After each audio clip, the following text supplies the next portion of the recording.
Is it time? It is time for us to do what we have been doing, and that time is every day. We'll see what happens. We'll know in a very short period of time, but it looks like it could be something that will be not good. Believe me, not good. I am a dissident.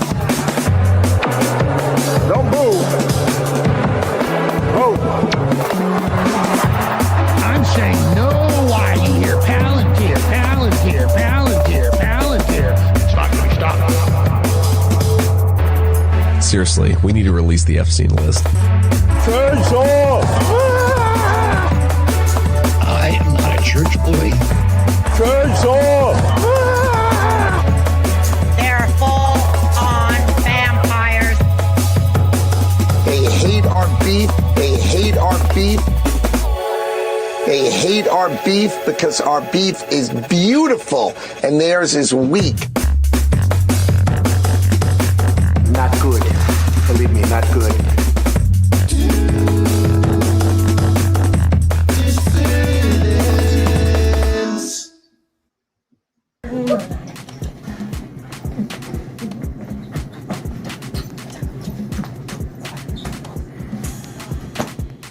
Discount. I'm dancing for a discount. Woo, woo.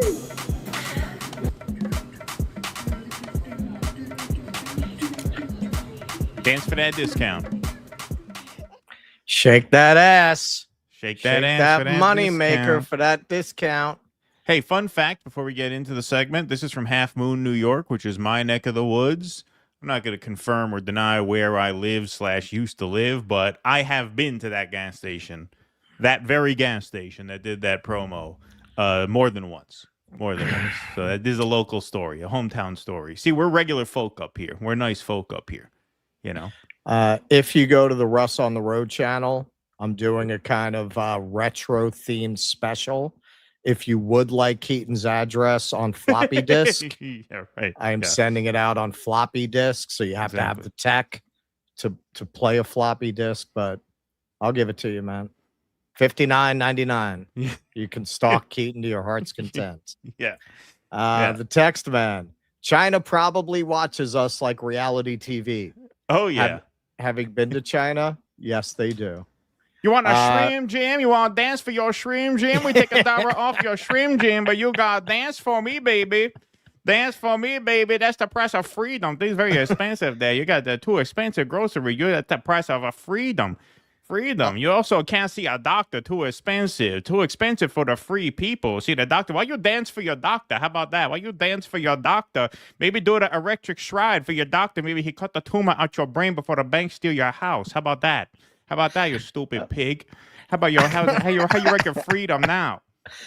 I go to doctor, cost me 75 cents, and then another 5 cents I get dumpling. Isidore, imagine opening the phone to one of your parents shaking ass for a discount at the gas station like a peasant. Yo, that's what I told. What did I tell you? Peasant mind, yo. Raskolnikov. That's right. Bruh, we ain't suffering this much in the third world, man. I laughed way too hard. Imagine being the biggest economy and your people have to dance for a discount. God damn, Islamic Republic of Iran really did do a huge dent. And common people and capitalists in capitalism, the queen and the jester. Yeah, man. I mean, it's funny, but it's sad. It's tragic. It's dystopian. And that tells you where things are going because you can't really laugh at these people. It's hard times, man. People are having a hard time filling their gas tank. Hey, I'll go up there and dance. That's not too far from where I am now. Yeah, go over there and dance, man. Like Just put it up. It'll be a great short. Yeah, I can for the channel. Gas. Yeah. Yeah. I didn't realize they were giving a discount gas for dancing. I thought it was just like convenience store item. No, discount gas. Yeah, no. Tim Dillon, he did a great monologue. A few of his show been going viral this week. Where you say, they're just telling you we don't need you anymore, and get off the planet, right? Like this is the world that they want. You look at that Palantir 10-point plan, and yeah, man, they're looking to bring you back to being a feudal serf, a feudal peasant. That's Hunger Games shit. They're actually having the real Hunger Games. I posted about that. They're having the real Hunger Games. Yeah. They're having Yeah, like the I saw that. 250 anniversary. I don't know what they're calling them. Patriot Games. They call them the Patriot Games or some that shit. makes sense. Yeah. Where they're bringing it's just like the Hunger Games. They're bringing a male and a female from all the states. Right.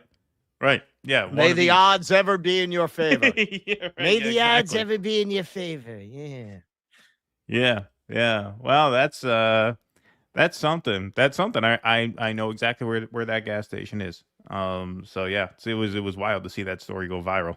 Go get your discount, man. Yeah. Go get your gas, peasant. Go get your gas, peasant. Dance for that. Dance for that gas. Sing for your dinner. Shake that ass, bitch. Yeah, exactly. That's America. God bless America. In our country, we don't let our daughter become a filthy kuta whore on OnlyFans for money. Your country, that's regal. That's regal. You think your daughter doing homework, she show pussy to stranger for money. I just want to pump my gas without showing my dick. I just want to buy my beer, pump my gas, heat my dick in my pants.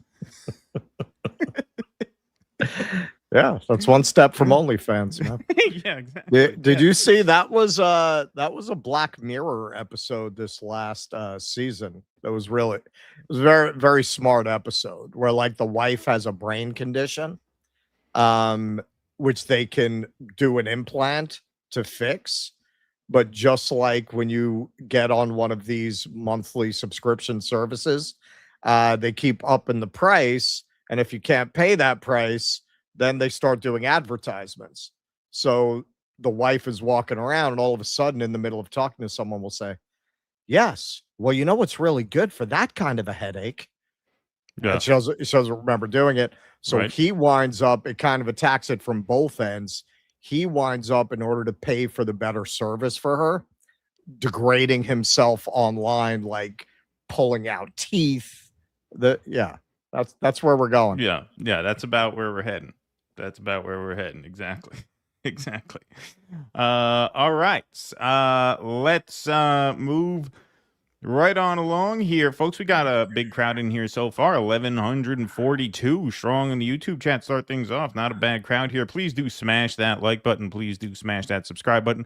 410 over on Rumble. So thanks everybody very much for being here. Got a few pieces of information to take care of tonight. I'm not going to do them all at once. I have three personal things. Well, one is not a personal thing, but the two are. But I'll space them out. I'm not going to do them all at once. But one of our longtime friends of the show, great writer, terrific poet, novelist, and political writer, Anish Shivani, who we've known now for 7 years, if you could believe that. Wow. He has his Substack called The Empire Chronicles, and he asked me to do an interview with him. He wanted to interview me, wanted to do a profile on me, which I thought was very sweet, and it's always great to talk to Anish, so I was happy to do this with him. That is up on his YouTube channel and his Substack now, so you can subscribe to his Substack, which is The Empire Chronicles, or you can go to his YouTube or do both. So, yep, Jake, thanks for posting the interview link in the chat. The link to that interview is in the description of this video, both on YouTube and Rumble. So please do go check it out. I had a great time. You'll learn a little bit more about me. It was fun to talk to Anish. And now that we have our Substack going, Anish is going to start contributing to our Substack, as well as do some interviews for us that we will be posting here to the channel. So Anish is a great dude and super smart, super informed, and always a pleasure to talk to him. So please do go and check that interview out at his YouTube. Like I said, click the link in the description of this video.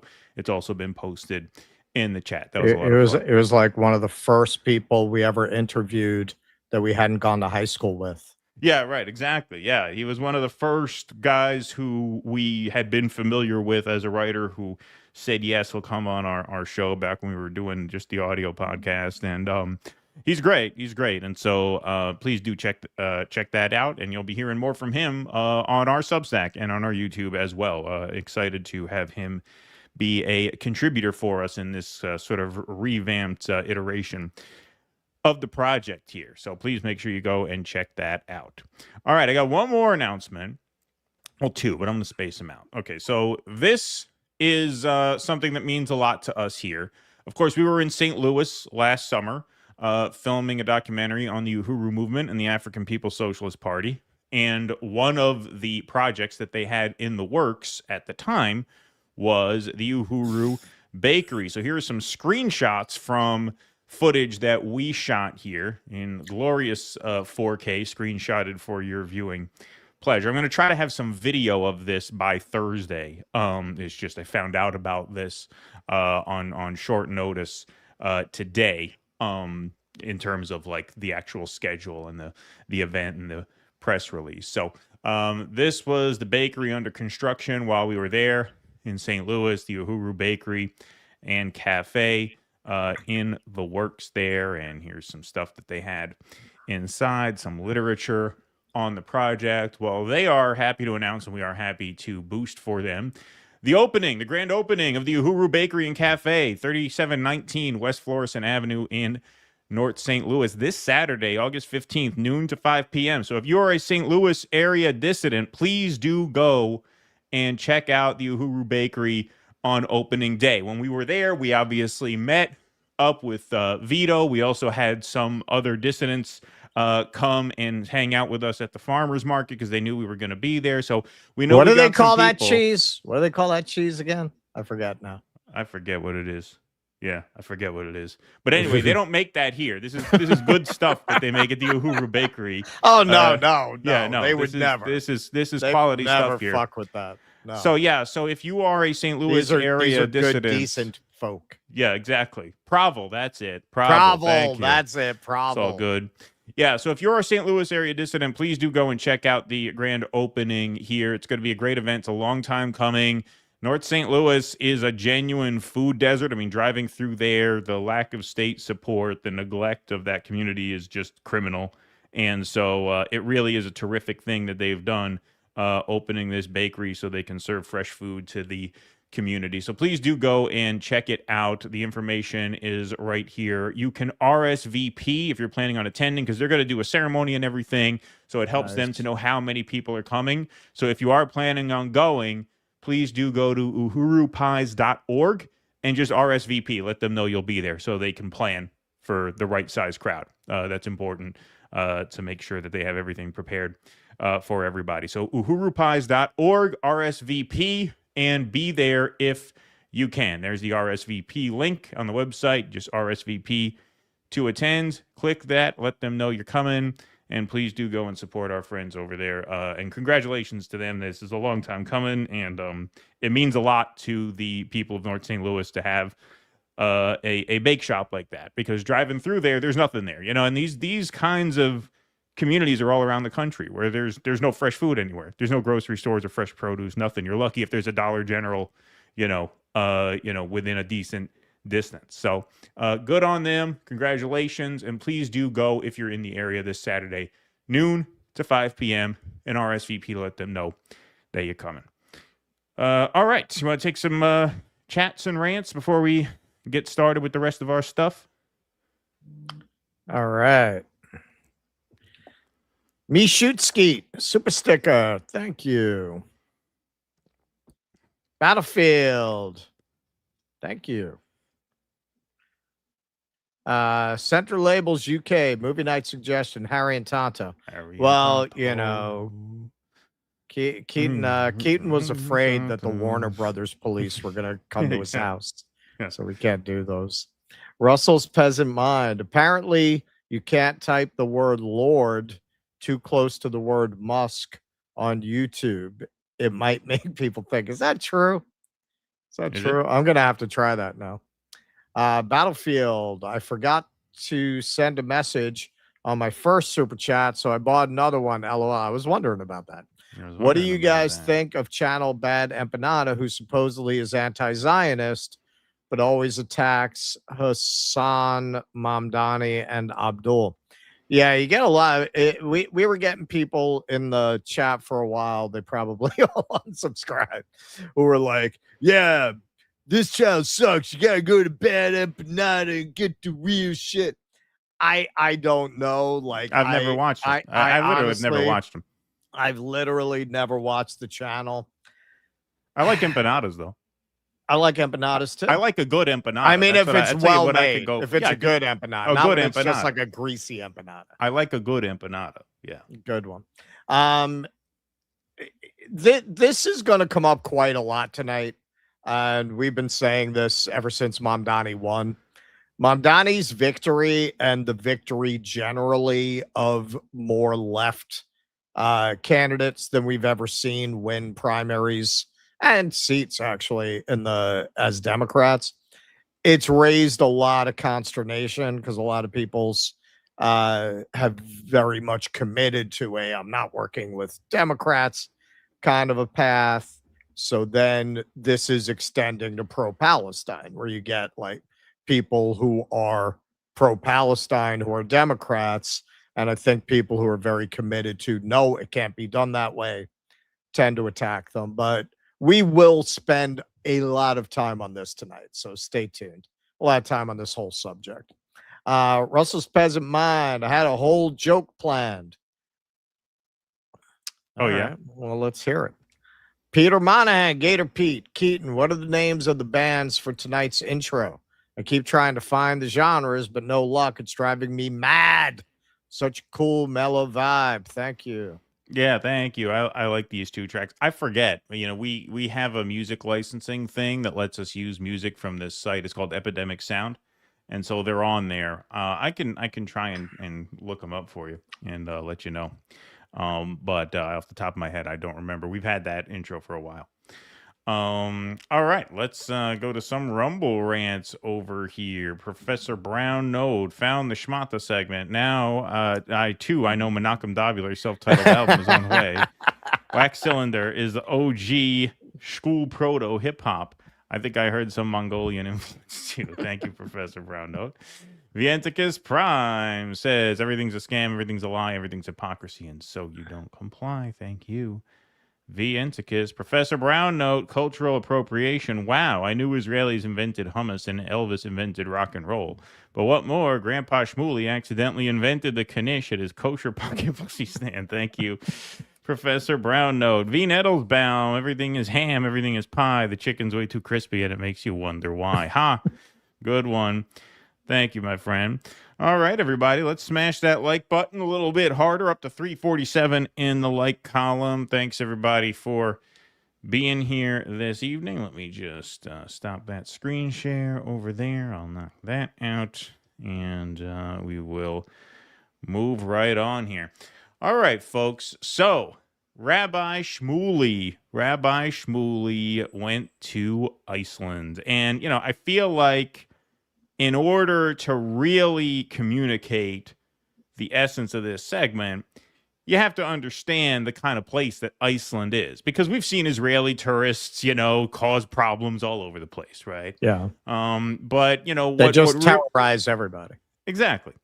But what makes this especially noteworthy is that Iceland is a very serene, beautiful, and pastoral place. And so bringing the kind of energy that Rabbi Shmuley brings to Iceland is especially newsworthy. So just to give you a sense of what Iceland is all about, here's just a recent tourism video from Iceland to give you an idea of what you can expect when you take a lovely trip there.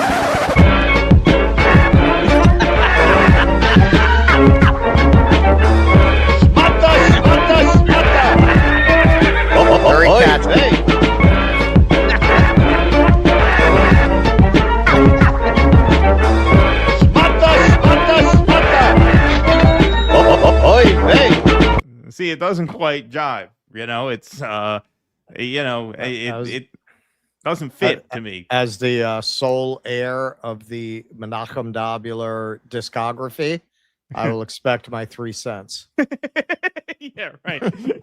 Your grandfather's gonna come knocking for that. So yeah, that's what's going on in Iceland right now. I guess that's their new campaign since Rabbi Shmuley reared his head there. Which, you know, I don't really get. It's a beautiful place. I don't know why they're taking things in that direction, but hey, you know, they're a sovereign country. I guess they could do what they want. Yeah. And so let's see what that's all about here. Let's see what that's all about. So here's Rabbi Shmuley, a screenshot from, I guess, his own TikTok or Twitter or whatever. Is reposted here by Ash. Rabbi Shmuley, welcome to Iceland. Fuck Israel. So Icelandic anti-Semite liar attacks Rabbi Shmuley. Watch Iceland becoming a Jew-hating sewer, according to whoever posted this video. So this kid punks Rabbi Shmuley here, this Icelandic gentleman. Excuse me. Sorry, I'm not from here, and I have no idea. No, are you Rabbi Shmuley? I am. How'd you know that? I'm a huge fan, man. That's amazing. Can I just get Can you wait 1 second? Because I'm going to call with an attorney. Just 1 second. Okay, can I just... I'm just on a video, like, already. Can I just do a shout-out or something? Can I just... But you gotta give me a second. Okay, we're just walking by. We're just... What do you want to do? No, just if I can get you... I can do a selfie, but get you in a frame? Okay. Is it okay? Yep. Okay. Fuck Israel. Okay. Fuck Israel, man. Welcome to Iceland. Hero. So so that was the kid's post, I guess, and then, you know, it got downloaded and repurposed here with the editorial Icelandic anti-Semite liar. But yeah, there he is. So if you notice, he punks him. He says fuck Israel, and then he says has a nice day, and he walks away. Like, he does not harass him. He doesn't keep going at him. No. Right? He played a trick on him, and now he's walking away. Now Shmuley, of course, did not take that lying down. So Shmuley proceeds to then follow them around with the camera for 8 minutes. Now, we're not going to watch all 8 minutes, but we are going to watch a decent amount of this since it is pretty entertaining. So he takes out his phone, and now he starts following them. Now, again, they punked him. Hey, I'm a big fan. Free, fuck Israel, blah, blah, blah. This is harassment. Here he goes. Made me hang up on my attorney. I told you it was on the phone. I told you I didn't want to interrupt, and you said attorney. You said to my Rashuli, you said that you were a big fan. You lied through your teeth, and then you said fuck Israel. Why would you do that? I'm an American. I'm a visitor here. Now you're pretending you don't speak English? Listen, this is going to go out to the whole world. I was sitting on a call with my attorney. Very important call. Can't make it more stereotypical. I could not have been more I was sitting on a call with my attorney. I was sitting on a call with my attorney. We just sold 4 square blocks worth of apartment buildings in a black neighborhood in Brooklyn, and now the buyer's complaining there's mold in the walls. We have a family of blacks that won't leave. Yeah. You buy a building with mold in the walls, and then you blame the Jews because your inspector didn't want to do his job. We were in the middle of working this out with our attorneys before I was so rudely interrupted. Girlfriend, both of you walked up together, and you said, "Are you Rabbi Shmuley Mendy?" And I said, yes. Then you said, "I'm a big fan. Can I do a video?" I said, "I'm on a call." I begged you to wait. I'm sorry. Just for you to tell me to fuck Israel. Do you hate Jews that much? I'm sorry, my friend. Do you hate Jews that much? I said, welcome to Iceland, my friend. And then? I'm sorry, my friend. I don't know. Tell him what happened. He said, I'm a huge fan. Then he just walked up to you and said, fuck Israel. All right, guys. Welcome to Iceland. Sick abuse of someone telling him you're a fan so that you could curse him out. Now, we saw what happened. This is the thing. Shmuley's now taking advantage of the fact that, like, he's a celebrity and this kid's not, because he figures his video is going to get more reach than the original video. But the original thing was on video, where the guy said, fuck Israel, and walks away. Yeah. That is so screwed up. Like, what the fuck? You want me to tell the world? Who even thinks that a way to do things? You want me to tell the world? Fuck Israel. Fuck Israel. Fuck Israel. No, let him say it. Fuck Israel. Trying to harass. What about what about? Wait. What about? No. Say what you say. Fuck Israel. How many else? times? What Fuck else? Israel. Okay, Fuck say it Israel. again. Say it Fuck the again. genocide going on. Say it Fuck. again. I will. Nothing to do with that. And you know it. Let him History speak. will Let him not. speak. History will not favor the genocide that you are behind. All right. Okay, so let me wait. So let me ask you Yeah, one question. Wait. Yeah. Mandy, Yeah. one second. But you're a brave man who's prepared to say fuck Israel. I know. Okay. So Yes. So my name's Rabbi Shmuley. Yeah, I know who you are. I know who you are. What's your name? My name is Samuel. Samuel what? That doesn't matter. Man. Oh, suddenly you're not. Suddenly you're a coward. I'm not comfortable. Why don't you be? Why don't you and your girlfriend be very brave and tell us what your names are? I'm sorry, my friend. You came over, harassed us, attacked us. I'm sorry. I just want to know who you are. No. I think it's fair. I think it's very fair to find out who you are. Let me tell you right now. No. You and your girlfriend said that Israel should be fighting. Now she's hiding her face. Be brave. Here's my face. I'm not afraid. I'm telling you. I will early. I'm going. Okay. No. You should be. No. Walk away from me or I'll call the police on you. I'll tell the police what happened. Don't push up into me. I'll tell the police what Don't push up happened. into me. I'll tell the police what happened. Okay. What do you mean she has nothing to do with it? She walked over to you. We have freedom of speech here. You do, as We you have freedom are. of speech. You can walk up. Fuck Israel. I will say fuck Israel the whole day. This is my country. Welcome to my country. Ekki á áhugjast. Við löpum bara. Ekki á áhugjast. Welcome to Iceland. What? Welcome to Iceland, but fuck the Jews. Yeah. No, I never said that. I never said that. This was a Jewish state. Don't put words in my mouth. Walking up to Don't Jewish tourists. put words in my mouth. Don't put words in my mouth. Saying that you're a huge fan of him. Why are you ashamed? Why Why are you upset? Why are you ashamed? Because she has nothing to do with it. You walked over with her. Why did you pull her into it? Why did you pull her into it? What do you mean she has nothing to do with it? So you're following the guy's girlfriend around when she doesn't want to be filmed. He's baiting him into hitting him so that he could sue him. You know, he's baiting him into doing something because you don't follow someone's girlfriend or their wife around like that. You know, unless you want them to take a swing at you, at which case you can sue man. them. When I'm in situations like that, I literally put my hands behind my back. Yeah, right. No, exactly. I've been in situations like that where people like with a camera, like, you want to hit me? Yeah, you're going to punch it. I always put my hands behind my back, so anyone who witnesses it will say he had his hands behind his back. Exactly. Then let her walk away from you and say, I don't endorse fucking the Jews. Don't harass random tourists. Don't endorse fucking the Jews. We're in the city of Akureyri. I was on a call. This man came over and said, I'm a fan of yours. Then he said, fuck Israel. We did nothing to bother him. You know, in my country, there's like hardly anyone on the street. It's pristine, it's clean and peaceful and quiet as can be. And have this guy, why do you endorse saying fucking the Jews? Just like talk about a bull in a china shop. States of America, you would have been welcomed warmly. No one would say that to you. How embarrassing for Iceland that you represented. How embarrassing. I can't wait for all my American citizens to see how tourists are treated. What the fuck are they gonna do? Tourists are what the treated. fuck are they gonna do? Not come here? I know a lot of Americans. They're very cool guys. You walked over I know to all so of them many. to go F themselves? I know so. So you won't say your name. You won't say your name because you're afraid. I already told you my name. I told you my name. What is it? Samuel Guimson. What is it?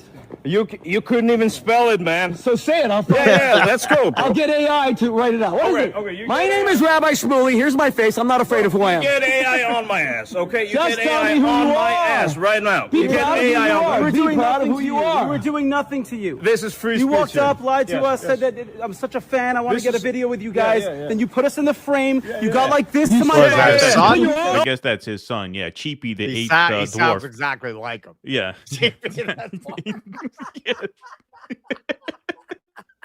I never.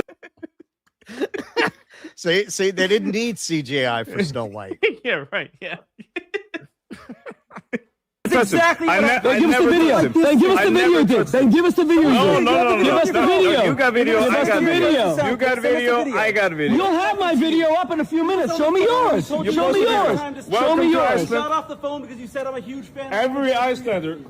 Listen, absolutely confused. All right, Tommy, let's go. I cannot Jan. believe that No. that she would be part of this. I can't believe it. She's not part of it. Enough. Sir, I'm giving this as a hate crime to the Icelandic police. Yeah, and there I'm we giving go. it to the American embassy. And I'm going to make sure that people like you cannot harass innocent Americans who come to this country as tourists and who should not be treated like they're pieces of garbage, okay? Yeah, I wish he would have gone to the embassy and reported this and filmed that. Yeah. That would have been a great video. Shmuley versus the Icelander at the American embassy. But hey, folks, that was just one confrontation. There's more. And here's more. They from Earth Hippie, Rabbi Shmuley says he was attacked 7 times while walking around Iceland. All I can see from his video is him putting words in people's mouths. And since when is Free Palestine an attack? Perspective from a real Icelander. It's all peace and love here in Iceland. So why did you guys just come over and say there were a bunch of baby killers if it's peace and love? It's Why peace do you and love call always. Jews baby killers? Why did he call Jews baby killers? I didn't say anything. Why are Jews baby killers? Why are Jews baby killers? What did we do to you that you would stop us on the street and call us baby killers? What's wrong with this country? What is wrong with this country? Shut up. What is wrong with this country that you call Jews baby killers? If only. What is wrong with you guys that every Jew is a baby killer? Enough. I didn't say that. Enough. Enough. What is wrong with this country? God almighty. What is wrong with all of you? You don't even know shit about Palestine. Get the fuck out. You could hear a pin drop in this country. You could eat breakfast off the street in this country.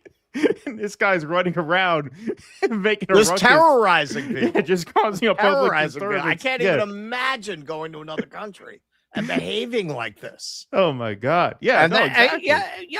and this is why you're having in Greece today. They're having a big protest.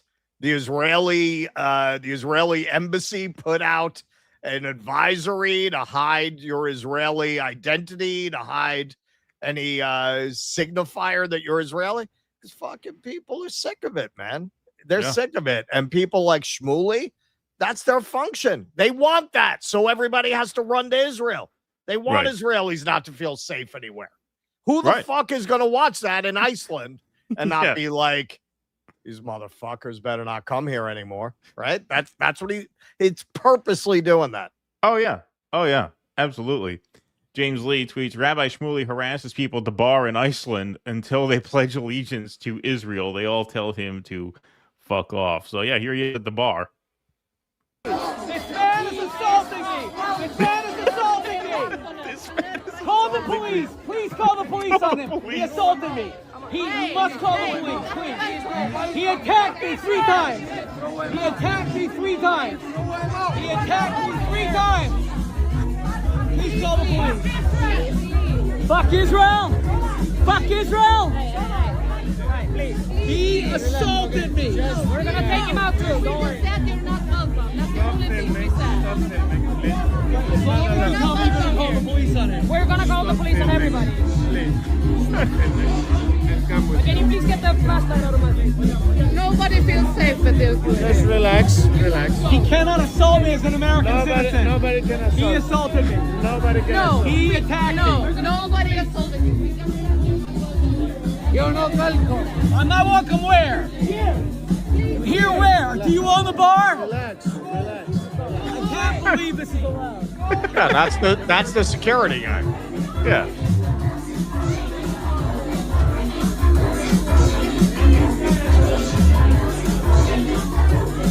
And it gets bounced out. I'm just in shock.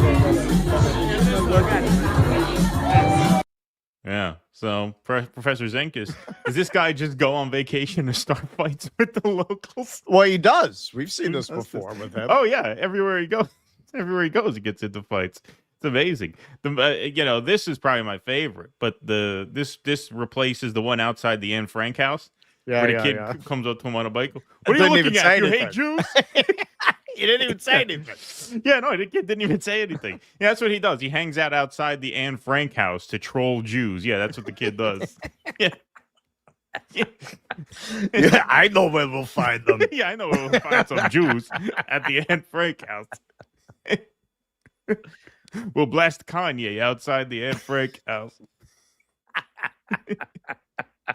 So here's Rabbi Shmuley posting a recap. He did a couple of these. Now, just to be clear, actually, because in my little parody video, just to be fair to this guy, lest this guy get a bad rap. You know, he does the peace sign with him, but he does give him shit. You know, he does argue with Shmuley. So this is not a legit Shmuley fan.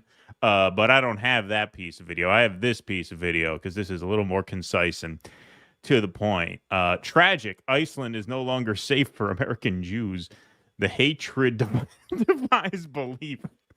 I once loved this country and visited countless times. Cannot believe the descent into hatred of a once tolerant nation. So here he is recapping his experiences. Say this, but this is a objective pronouncement. It is absolutely unsafe for someone visibly Jewish to walk the streets of Reykjavik, Iceland.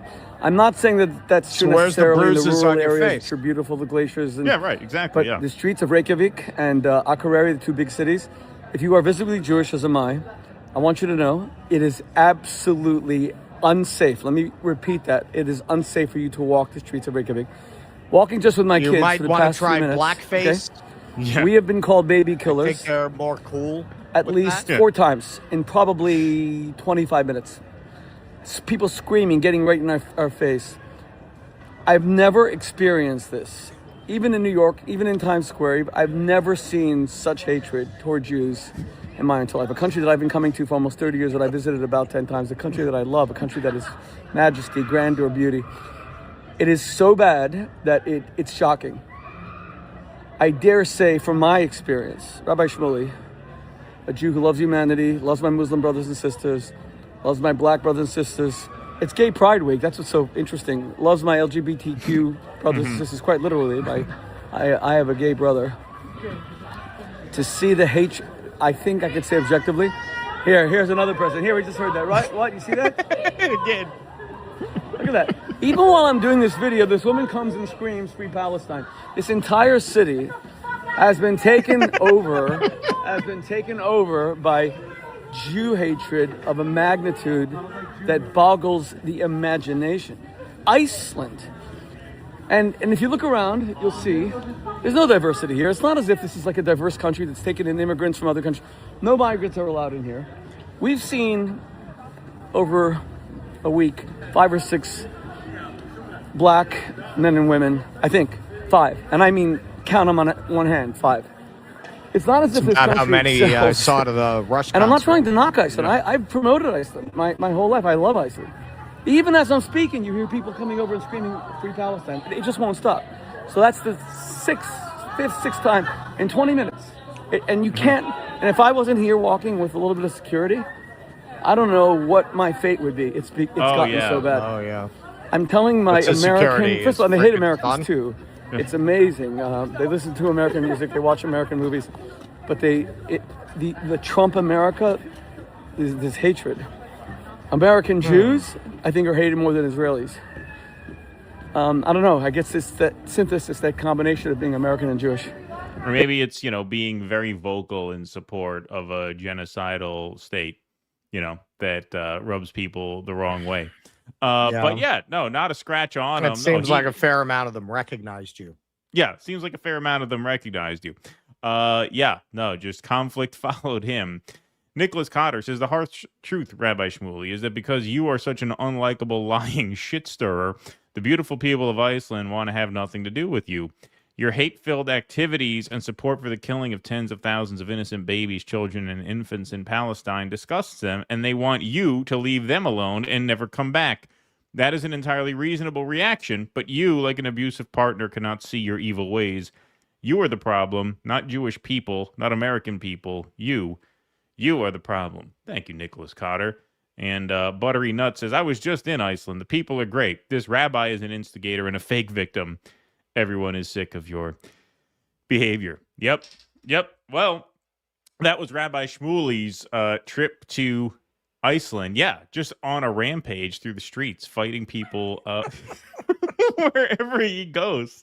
It's such a beautiful, peaceful place, Iceland is such a great place. And he just brought that energy there. Yeah, I've been watching this with some morbid interest. So part of what's been pretty interesting if you watch the whole Shmuley rampages through Iceland filmography. Is he's been taking the tack. I'm an American. Right. I'm an Israeli, American. right. Why do they hate Americans? And you heard a little bit of it there. I would say they hate American Jews more. No, they fucking don't. No, they don't. I promise you. I go to Iceland. They're gonna hook me up with a beer, some women, some blow. I'll be fine in Iceland. Seal. So some nice boiled seal intestines. With that fermented pigeon thing they make in the stomach of the seal. Takes Yeah, a long time to make that, man. Yeah. It's gotta spoil for like a year before you can eat that. It's delicious. So quite a cuisine they have there. Well, now I'm not gonna be welcome. But yeah, everybody. It's not that guy will meet you there. The Max Blumenthal looking guy. Yeah. Jew bastard, make fun of our seal. People know who he is. He's acting like he's just a guy walking down the street. Right, of course. People know who he is. The guy who came up to make the video specifically did it because he knows who he is. But you said you had been in Iceland several times in the past and had a great time. So what changed? A genocide. Right, exactly. A genocide. So now, yes, as anyone with any sense could have told you, as we said, by October 8th, we were predicting this. Right. That this is going to create anti-Semitism. And people like Rabbi Shmuley are agents of anti-Semitism, not unwittingly, wittingly. Right. Wittingly. Because why does he make these videos? So that he can try to tell Jews, see, you're not safe. You're not safe. See, it's a world full of Jew haters. That's not my experience. And the idea that you're going to talk about Times Square, where he seems to like to go to bait people when he's in the city. Oh yeah, it's a real hive of anti-Semitism in Times Square. Hey, you got anti-Semitism, you got anti-Italianism, you got anti-Irishism, you got anti-everythingism. It exists anywhere that you're going to go. Is it particularly in New York, where I think is his home base? Is it something that really is part of your day-to-day life? Only if you're a fucking maniac who makes a point of building your entire public profile around selling Israel and selling dildos with your daughter. Right. Yeah, exactly. And I would bet that Iceland is one of the least bigoted places on earth, and one of the most hospitable to tourists, because a lot of their economy depends on tourism. They want people to come there and have a great time, which how could you not have a great time in a place like that unless you're Shmuley? Maybe he just figured, hey, maybe with the price of plane tickets now, maybe it was an expensive trip. Maybe he figured he needed to make content to pay for the trip. So, needs to boost his numbers. Boost the numbers, get some ad revenue off of your repeated encounters with the locals there. But there's more. I mean, there's a few more videos than that, but those were, I thought, the highlights there.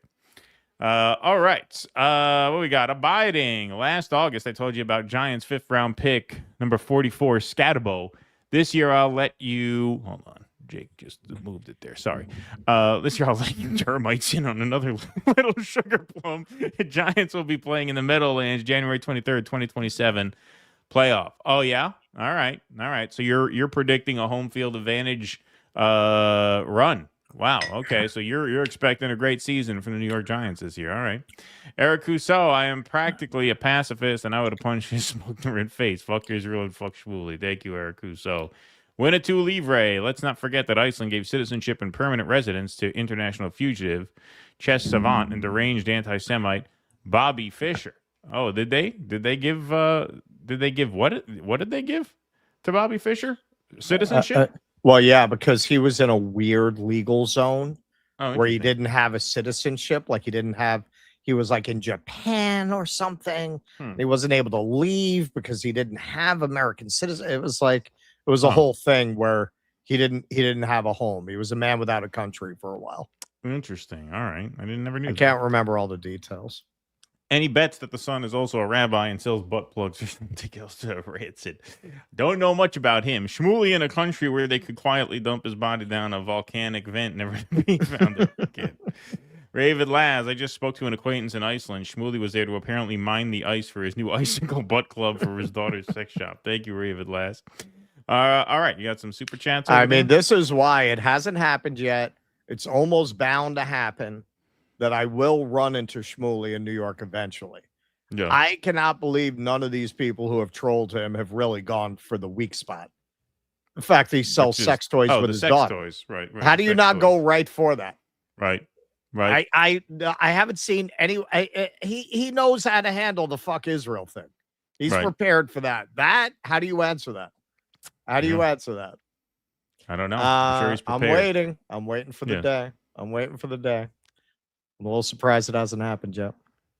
Hobo Jesus. Hope versus reality balance in 2026 USA is I'm going to start this business, but after I complete, my AI has me homeless in the woods survival bag.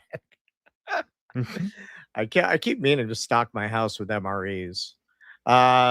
Ian King, my two favorite Jew generates. You guys crack me the fuck up. Russ, you look like you took one gummy too much. Probably just the lighting.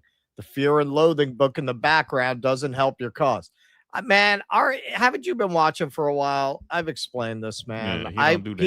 People have thought I was stoned since I was 12 because I got the droopy eyes. I got the droopy eyes because I'm part Mongolian. He's Mongolian. I have a great grandfather of Mongolian extraction. Well, let's give him the prayer bell, though. That was my eyes have always looked like that. Oh, there we go. Nice. Thank you. But I don't touch the stuff, man. I couldn't tell you the last time I did any weed. I could actually. It was during the pandemic. I had like a roach in 2021. Before that, it had probably been 10 years. David Connor just caught up on supporter stream. Point of Order was absolutely engrossing. Top work as ever. Thank you. Glad you enjoyed it. Thank you. Thanks to Right Brain TV. Sasser Keaton, Iceland is also where Bjork is from. He knows that. Yeah. He's a music guy. Bjork and she's Sigur a Rós, cool which is artist a from band. the 90s with cool tunes. Also, movie idea, Godzilla -1. Yeah. Keep put the kibosh on copyrighted material. There's a sequel to that coming out now. There is, yeah. Well, why wouldn't there be, man? That was hugely profitable for them. Mark P. Thickout. You talked about the pop group, the Human League, some shows ago. I think that was like 2 shows ago, right? I just wanted to recommend their song, The Lebanon, from 1984. They got criticized for being political. I think it's good. Okay. I mean, nobody knows them for anything other than, what was it? Don't You Want Me? That was their song, right? Right. Yeah, I think so. That was it's funny because we added that edit to the episode, but some people I guess still didn't catch it. They still didn't catch it. Well, some people probably they might have just been listening to it. Yeah. No Name Only is not available. Rabbi Schmoozy is such a crybaby. I mean, it's good for the algo anyway. Yeah. Comrade Cranky. There is a music video out on the YouTubes from Duck Street Studios called Just Call Him a J. It's great. Okay. All right. Cool. Maybe that'll become our new theme. Yeah. Russell's Peasant Mind. Shmuley is the embodiment of the Uncle Leo law. What is that?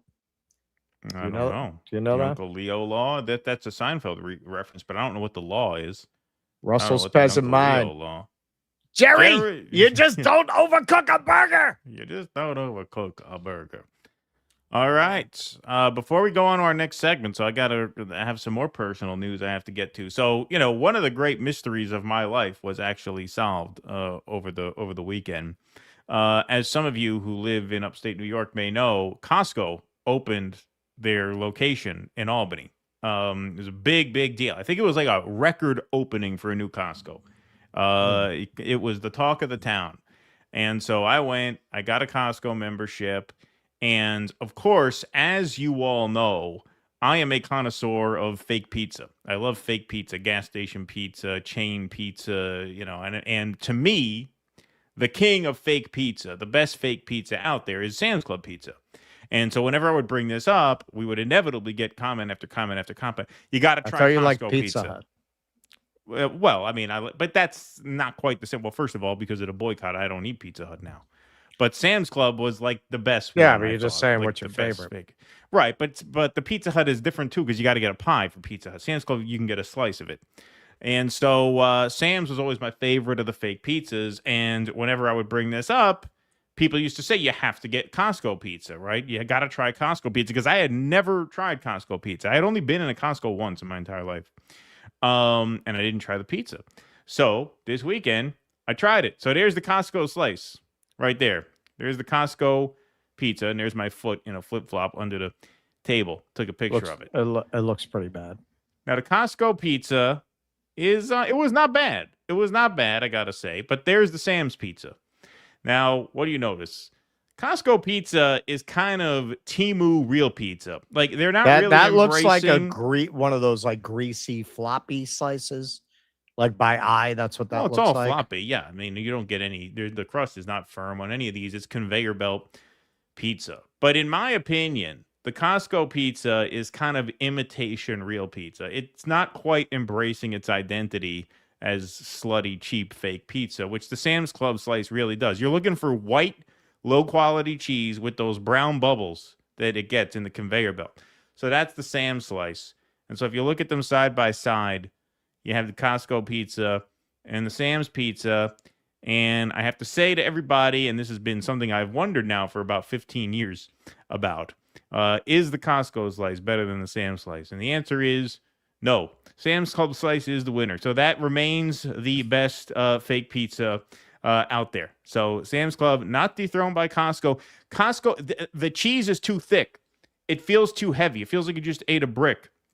Throws off the balance between the sauce and the crust. And I know why the cheese is too thick, because they probably use a better quality cheese because they're going for something higher end, right? They're focusing on quality. You should not be worried about quality. It's fake conveyor belt chain store pizza. Embrace it. Understand who you are and what you are and lean into it. Sam's Club understands that. Costco is trying to be something it's not. It's fine. I'd eat it, but I would not seek it out. I would not seek it out. Sam's Club slice I would seek out. If I'm driving by a Sam's Club and I'm hungry, I'll actually go in just for the pizza, even if I'm not shopping there. Costco, I cannot say the same thing. So I'm sorry for all the Costco champions. Sam's Club remains number one in the fake pizza world, and that's something I've been wondering about for a very long time, and I finally got my answer this weekend. So it was big news for me. There was a guy, once in a while you get someone in the comments who's obsessed with you personally. And so, unlike you, this probably happens to me more because I make the mistake of responding sometimes. I made a promise for myself. When we started, I used to go into the comments to boost us in the algorithm. And I said, you have to, if you're going to do this now, when you don't need to do it anymore, you have to once in a while go and respond to comments. You have to do it. So I do. But once in a while, you get a crazy one, right? So we had a guy who was fucking obsessed with me. He's blocked now. That's the way to get blocked, if you're wondering. Don't be creepy. So fucking when we went to St. Louis and we did the pizza video, he kept calling me out about pizza is a working class food, Russell. I'm calling you out.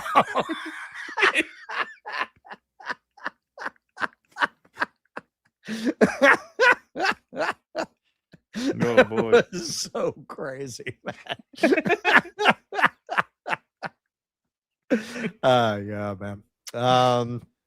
That is the kind of thing I will block you for if you're just fucking nuts and obsessed. Yeah. Yeah. There you go. There. That's it. There you go. That's better than getting into a tit for tat, It's healthier. No, well, he kept doing things like that, but that was the final straw. Right. I'm calling you out. Pizza's a working class food. Yeah. I think it's an everyone food. I don't think I got this at Costco. This kombucha drink, they're good. There's a 6-pack of these for $8. It was on sale. It's very good. I like it. So I got this there. What else did I get there? Oh yeah, I got I got stuff for my fridge, my little mini fridge here. I got canned cold brew iced coffees. So yeah, overall, it was a good trip. It was a good trip. Yeah, it was a good store. Yeah, see, Good store. Keaton is not as picky about pizza as I am. No, I'm a pizza lover, not a pizza snob. I mean, I appreciate good pizza. See, look, there were quite a few people who thought it was inappropriate, especially with the workers in the background. A lot of people on that video were like, "These poor people are making the pizza in the background." Well, it's not their mother's store. They don't care. They don't give a shit. It's They not a work mom and there. pop store. I wouldn't insult like a mom and pop place like that, but it's a It's not chain. like It's like a going into a bowling alley. McDonald's. Right, it's like going to McDonald's and saying this sucks. What do the people behind the counter care? Exactly. No, Yeah. but we did get some of that. Yeah. I don't care about that. And I don't care. You could go to any video we have and there are going to be a lot of negative comments. It's not that. I don't block people for negative comments. I block people who are fucking crazy. Right. If you're not crazy, you're just disagreeable. That's fine. We're disagreeable. Right. You're not more disagreeable than us. So that's okay. It's a politics channel. It's fine. Come disagree with us. That's okay. If you're batshit and you keep showing up and you drop like 20 crazy comments every video we make, that's when I'll block you. Yeah. Melsh in the Rumble comments says Keaton has a horrible diet.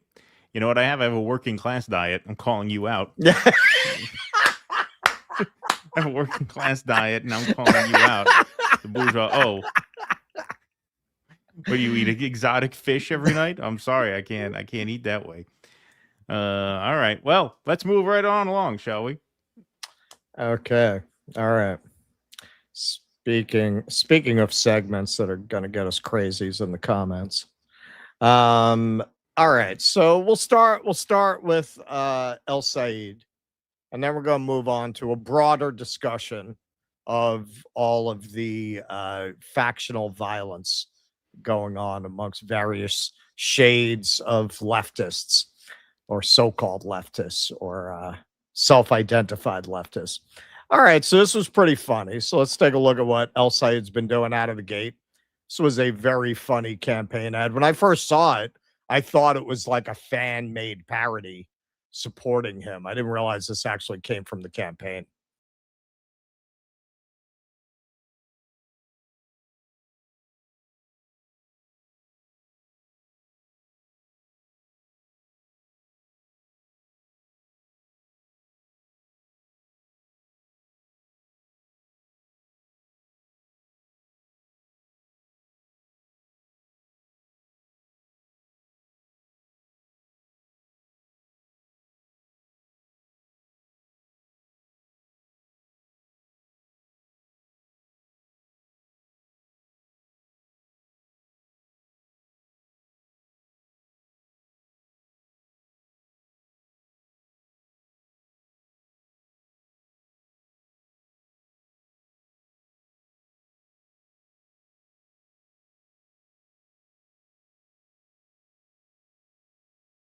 Is right for you. Okay, so I would just, I mean, far be it from me to give El Sayed advice, but I've been in this space for a while, and I just want to warn you, you are going to be deluged with messages from boomers telling you that they're not like that. And you know, you gotta be careful when you get into that territory, because that's guaranteed. That you're going to have a lot of offended boomers telling you that they're very upset about that ad and you're stereotyping them and fuck you and they stopped a war and of course, you know, you're going to get all that. And they will vote for Mike Rogers. Even the liberal boomers, they will they will consciously choose to ruin their children's future if you insult them. If you hurt their feelings, they will nuke the world. That's what I thought. As soon as I saw that ad, I said, you gotta be careful. It's very funny. Yeah, but it could backfire on them. Yeah. All right, so don't think they're above destroying the planet to preserve their sense of themselves. Well, I mean, they already have basically. The numbers done that. will tell you they're not. They're not. They already have. The aging Incredible Hulk, Mark Ruffalo. It's going to be a long election season for Mike Roger that Rogers. Abdul is undeniable. Yeah, man, he's got skills. This was good. I'm just going to remind you, if you don't know how to say the name, keep the name out your damn mouth.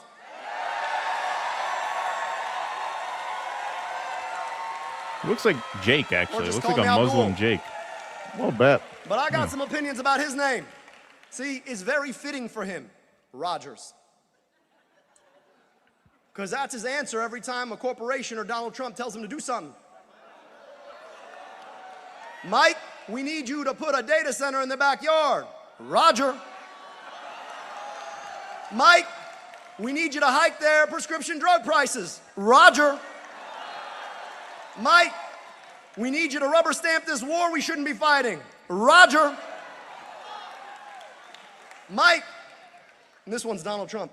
I need you to lick these boots. Roger.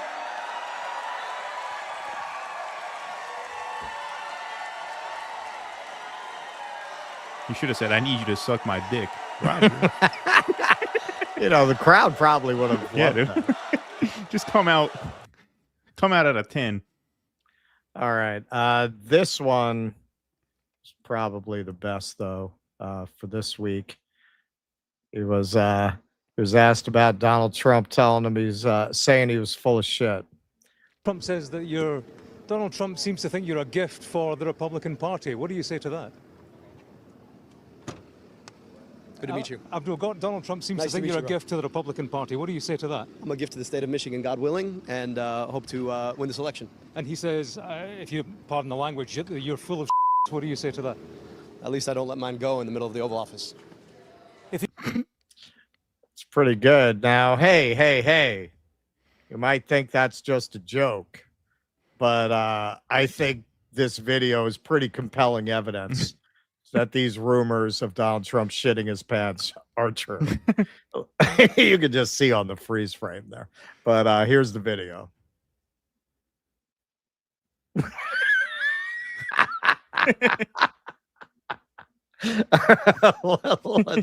Let's check the tape one more time. Yeah, check the replay.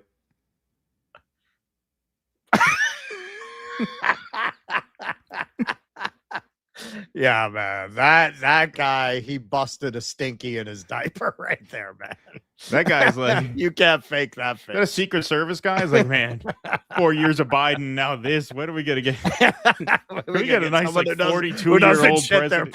Yeah, can we get someone in their early 40s in this job. Poor guy. But hey, speaking of stinking diapers full of shit, here we go. Kamala endorsed. Kamala is trying very hard to get back in the game. And I mean, at this point, I'd say she's definitely running. Vice President Kamala Harris, this is Abdul here, understands the key role control of the U.S. Senate plays in lowering prices for Michiganders and holding Trump accountable. To achieve a Senate majority in 2026, we need to win Michigan, and that means beating Mike Rogers. Trump and his allies prey on our divisions, which is why it's so important to bring communities together right now. Her support in this race is critical to building an unstoppable coalition against Rogers, Trump, and their assault on our rights and democracy. Just like I stood with her in her effort to defeat Trump, I'm so humbled and grateful for her support in this race to defeat his minion, Mike Rogers. Okay, so the wording there is kind of interesting. You know, you're dealing with actually intelligent people running this campaign. He knows there's going to be pushback from a lot of his base on this. And he's basically signaling to them, hey, guys, you want to win, right? You know, this kind of comes with it. Sana Sayed. The role Muslim Americans have been and are playing in reviving the overseers of the genocide of Palestinians is something to marvel at. El Sayed didn't hesitate to endorse Harris when she was anointed the Democratic presidential candidate. He identifies as a capitalist, and his October 7 statements have been abysmal. So, of course, Harris would endorse him. Now, what she's talking about here is people found this from October 18th, 2023, but it's circulating now. I agree that Hamas is a terrible hindrance to peace. I have never denied that. But this is like a bacterial infection an immunodeficiency. Hamas is a bacteria, but Israel's policy is the immunodeficiency. Both are dangerous. They make each other worse. That's actually Thomas Friedman wrote that. Well, that's when he was the trapdoor spider. Yeah, El Sayed. Yeah, yeah. That feels like a Friedman tweet. They're like the trapdoor spider, and BB is the BB is the cephalolever. BB is the leukemia cells. The leukemia cells are eating away at the bone of Gaza. Tehran Tig. Jesus Christ, could we not even get a day or two believing he might be different? This was pretty typical of the reaction from the pro-Palestine left. Sean Podrick McCarthy. It really cheapens the term genocide to rightly call Gaza a genocide, then smile and campaign with the people who carried it out. Our friend Professor Zenkis, dude, like WTF, pointing out, as we have many times, that Harris emphatically refused to support an arms embargo on Israel, and is married to her AIPAC handler. I want to give a little love to some of our OG dissidents. Bobby from Montreal Design has been following us for quite a while. He's very active on my X account, so he tagged me in this. Fastest way to lose any momentum that you gained is to associate with these duopoly freaks. Like I said before, this dude is smart and stupid at the same time. At Russell Dobular. Okay, so now Gen X girl lays out a kind of big picture here. I don't know why any candidate would run on a platform where they oppose Zionism and Israel foreign meddling. Zionists attack him, Republicans attack him, Democrats attack him, pro-Palestine attacks him. You're under constant attack. Shaking my head. So, and as Gen X girl always does, she brings the receipts. Laura Loomer, you know what she says, right? Democrats support Islamic terrorism, right? Clash report. Trump on Abdul El Sayed. This guy hates Jews. Somebody said, oh, that's a little strong. No, he hates Jews and he hates Israel. Abdul El Sayed. Can you believe this? This could only happen to me. Abdul El Sayed, lovely gentleman. He's a man of hate.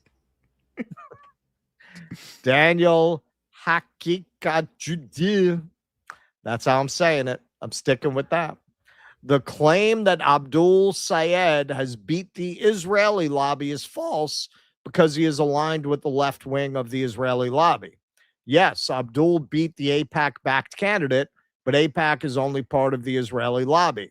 The left-wing side of the Israeli lobby is J Street. All right. Did he take money from J Street? Democrats for Mike Rogers, the newly formed.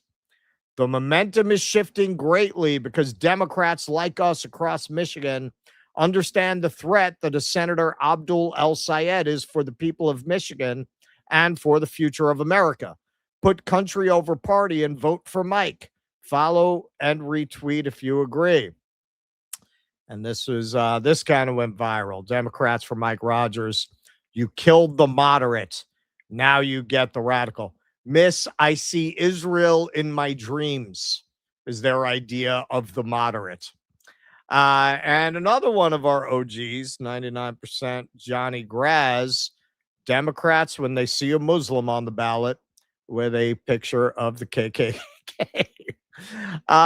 Okay, we're gonna get into this more in our big picture of the big food fight that's been going on really since Mamdani got elected, but has amped up to another level since El Sayed won the primary. And frankly, another part of this is Shama losing and a lot of bitterness about how she was treated by independent media.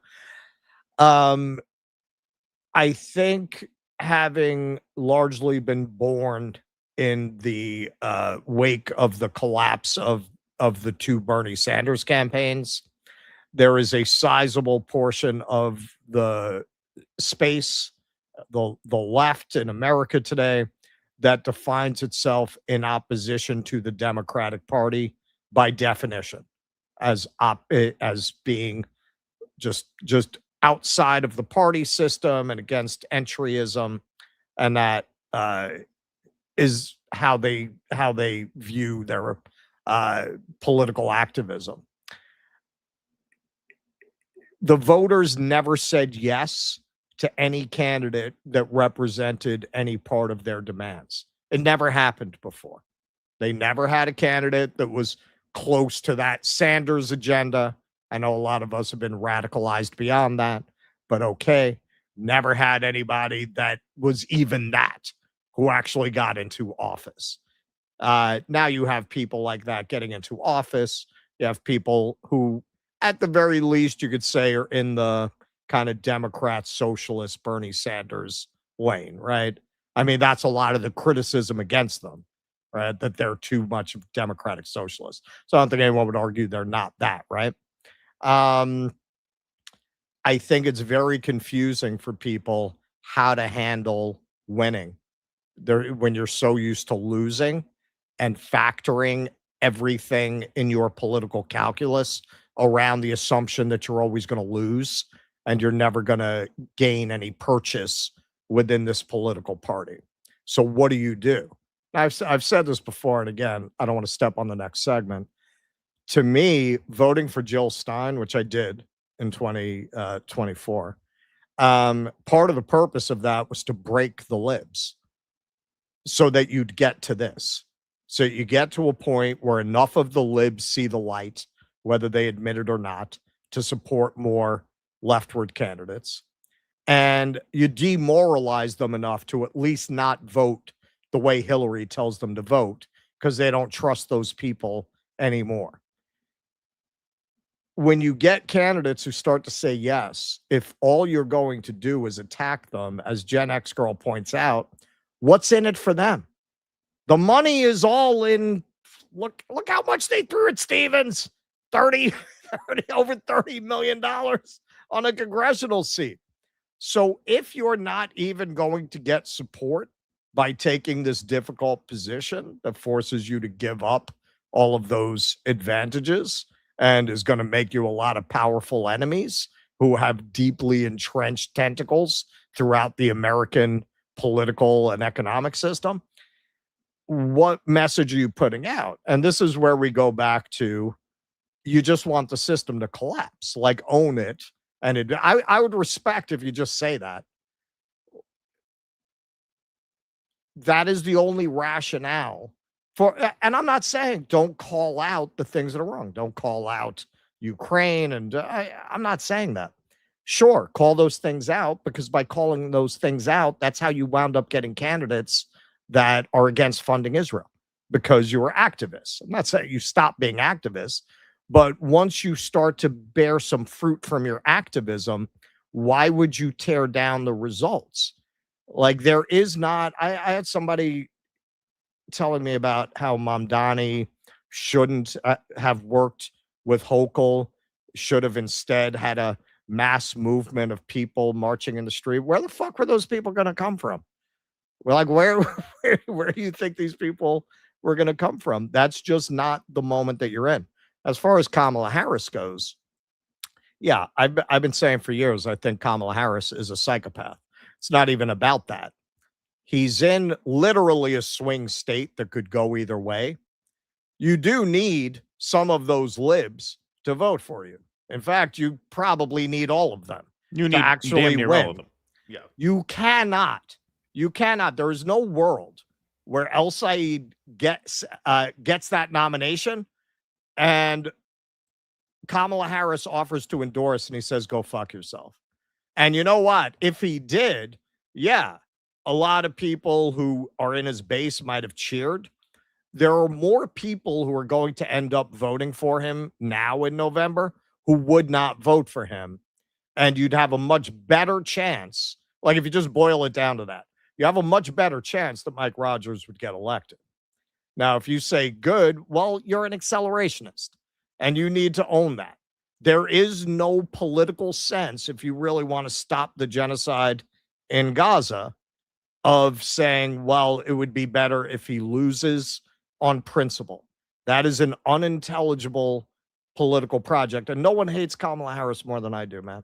I've been on that shit for years. For years. I've done some of the most vicious segments on Kamala Harris on YouTube, I would wager. It's not about that. It's not about liking her. It's about recognizing, do you actually want to accomplish any political goals, or do you want to talk about what your political goals are? Because if you actually get past the fence, if you actually get past security, if you actually get inside the venue, things like this are going to come up. You're not just going to be able to turn around and tell all your political enemies to go fuck themselves, because they're in the tent and they were there before you, and they own most of the catering staff, and they own all the chauffeurs. They own all the infrastructure. They own all the buildings at the catering hall. You're not going to be able to do that. The question is, do you think people like El Sayed are actually want to stop the genocide in Gaza and are actually going to vote that way or not? If you believe they are going to vote that way, well, then I got to ask you why you would be so determined to sabotage their campaign in the face of someone who emphatically is not going to vote that way. At that point, you've been spending years talking about how much you care about Palestinians. It seems like you don't care about them enough to sacrifice your pride and accept that a candidate who's not everything that you want, who's not bringing on the revolution in the next 6 months, is going to be the candidate. I don't get what you think you're going to accomplish by taking a guy like this down. And again, I am not saying, yeah, go after him on his Ukraine position, even criticize him for this. But going to the point of like, no, I can't support that. Okay, so what are you supporting then? No one has an answer for me when I ask them that. Well, yeah, I mean, it's a 50-50 state. Mike Rogers, in order to win this election, needs 90% of MAGA to vote for him. At least. He probably needs a little more because independents are going so heavily for the Democrats. Right. But he needs at least 90%.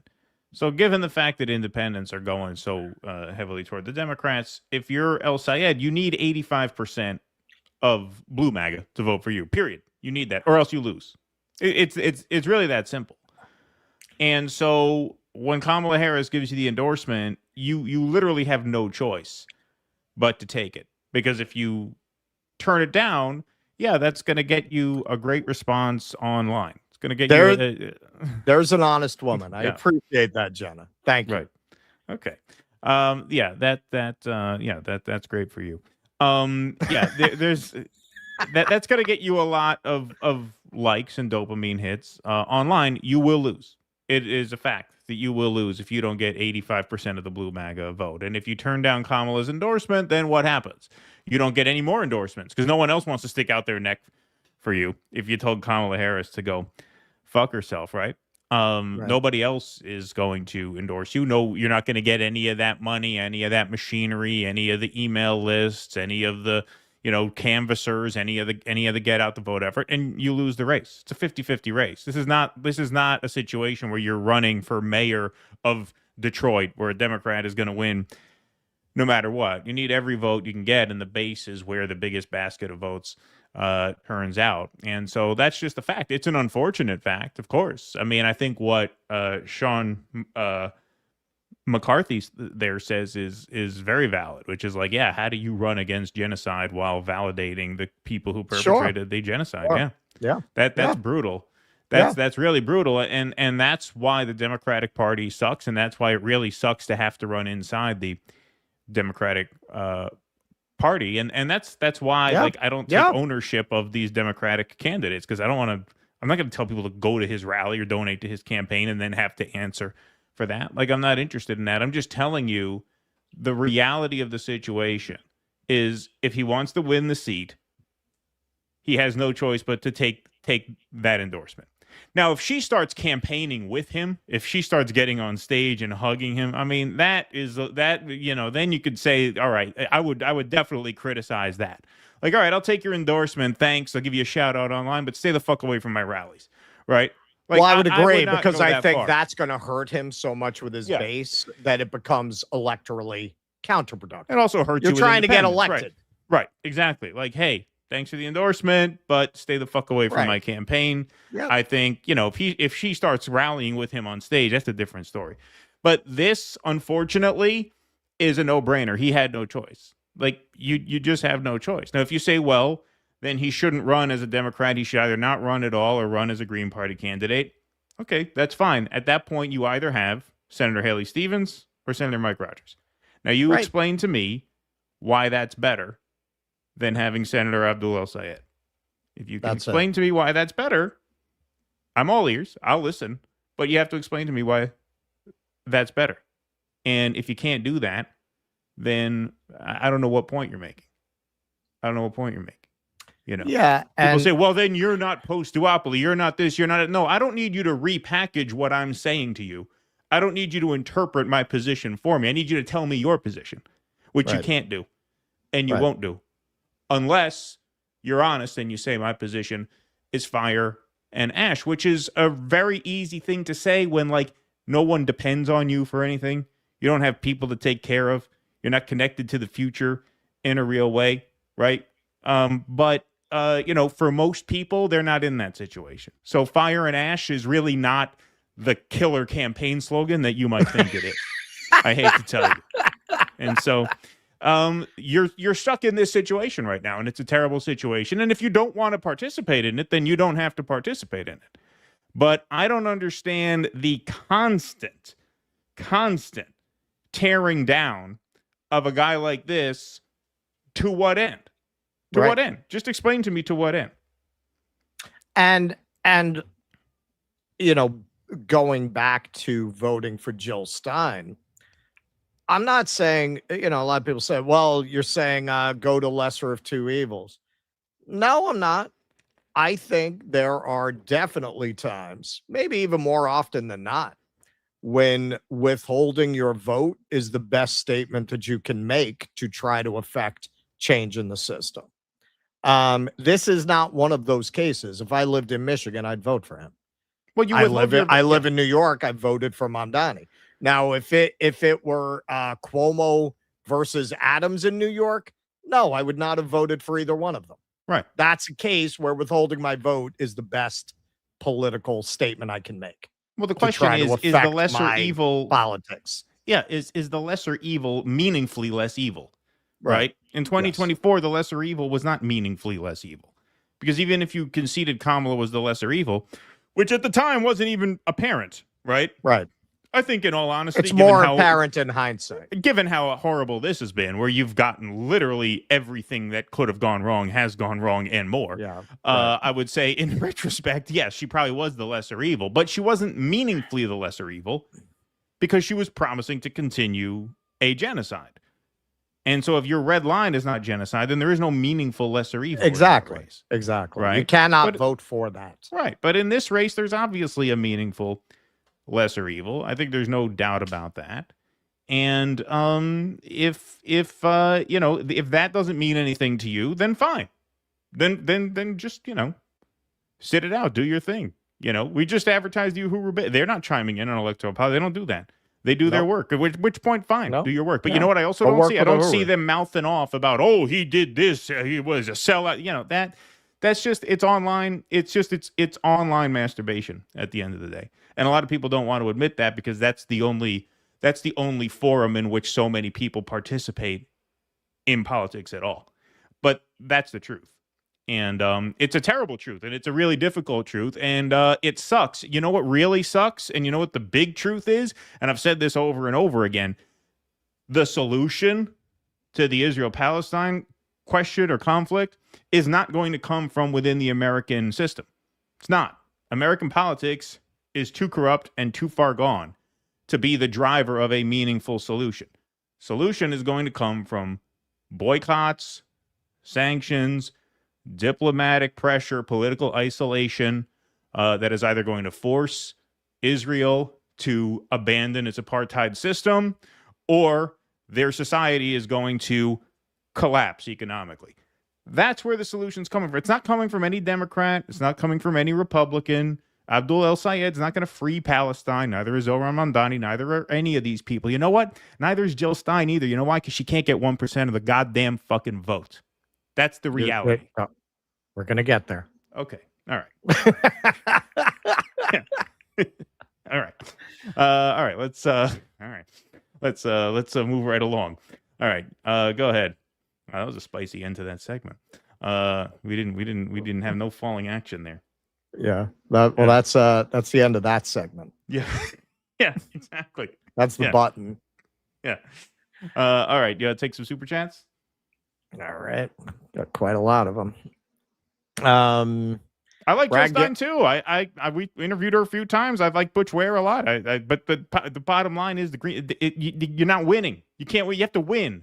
You want to influence things, you have to win. All right. Brad Gilbert, sticks and stones, Shmuley, only woke fear words. Yeah, that's what I keep saying. The Salsa Boys, Russ, while you were in China, did you take a picture of yourself trying to breach the Great Wall? Yeah. You crazy Mongoli Jew. I love you guys. I climbed the Great Wall, and okay, man, that motherfucker almost killed me, man.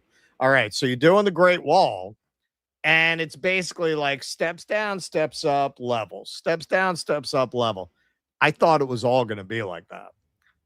When you get to like the real Great Wall, the real section, oh, that is a heartbreaker, man. That is a steep, long-ass climb to get up there. But you're not going to not do it. I mean, you're at the fucking Great Wall in China, man. So, yeah. But that was a rough one, man.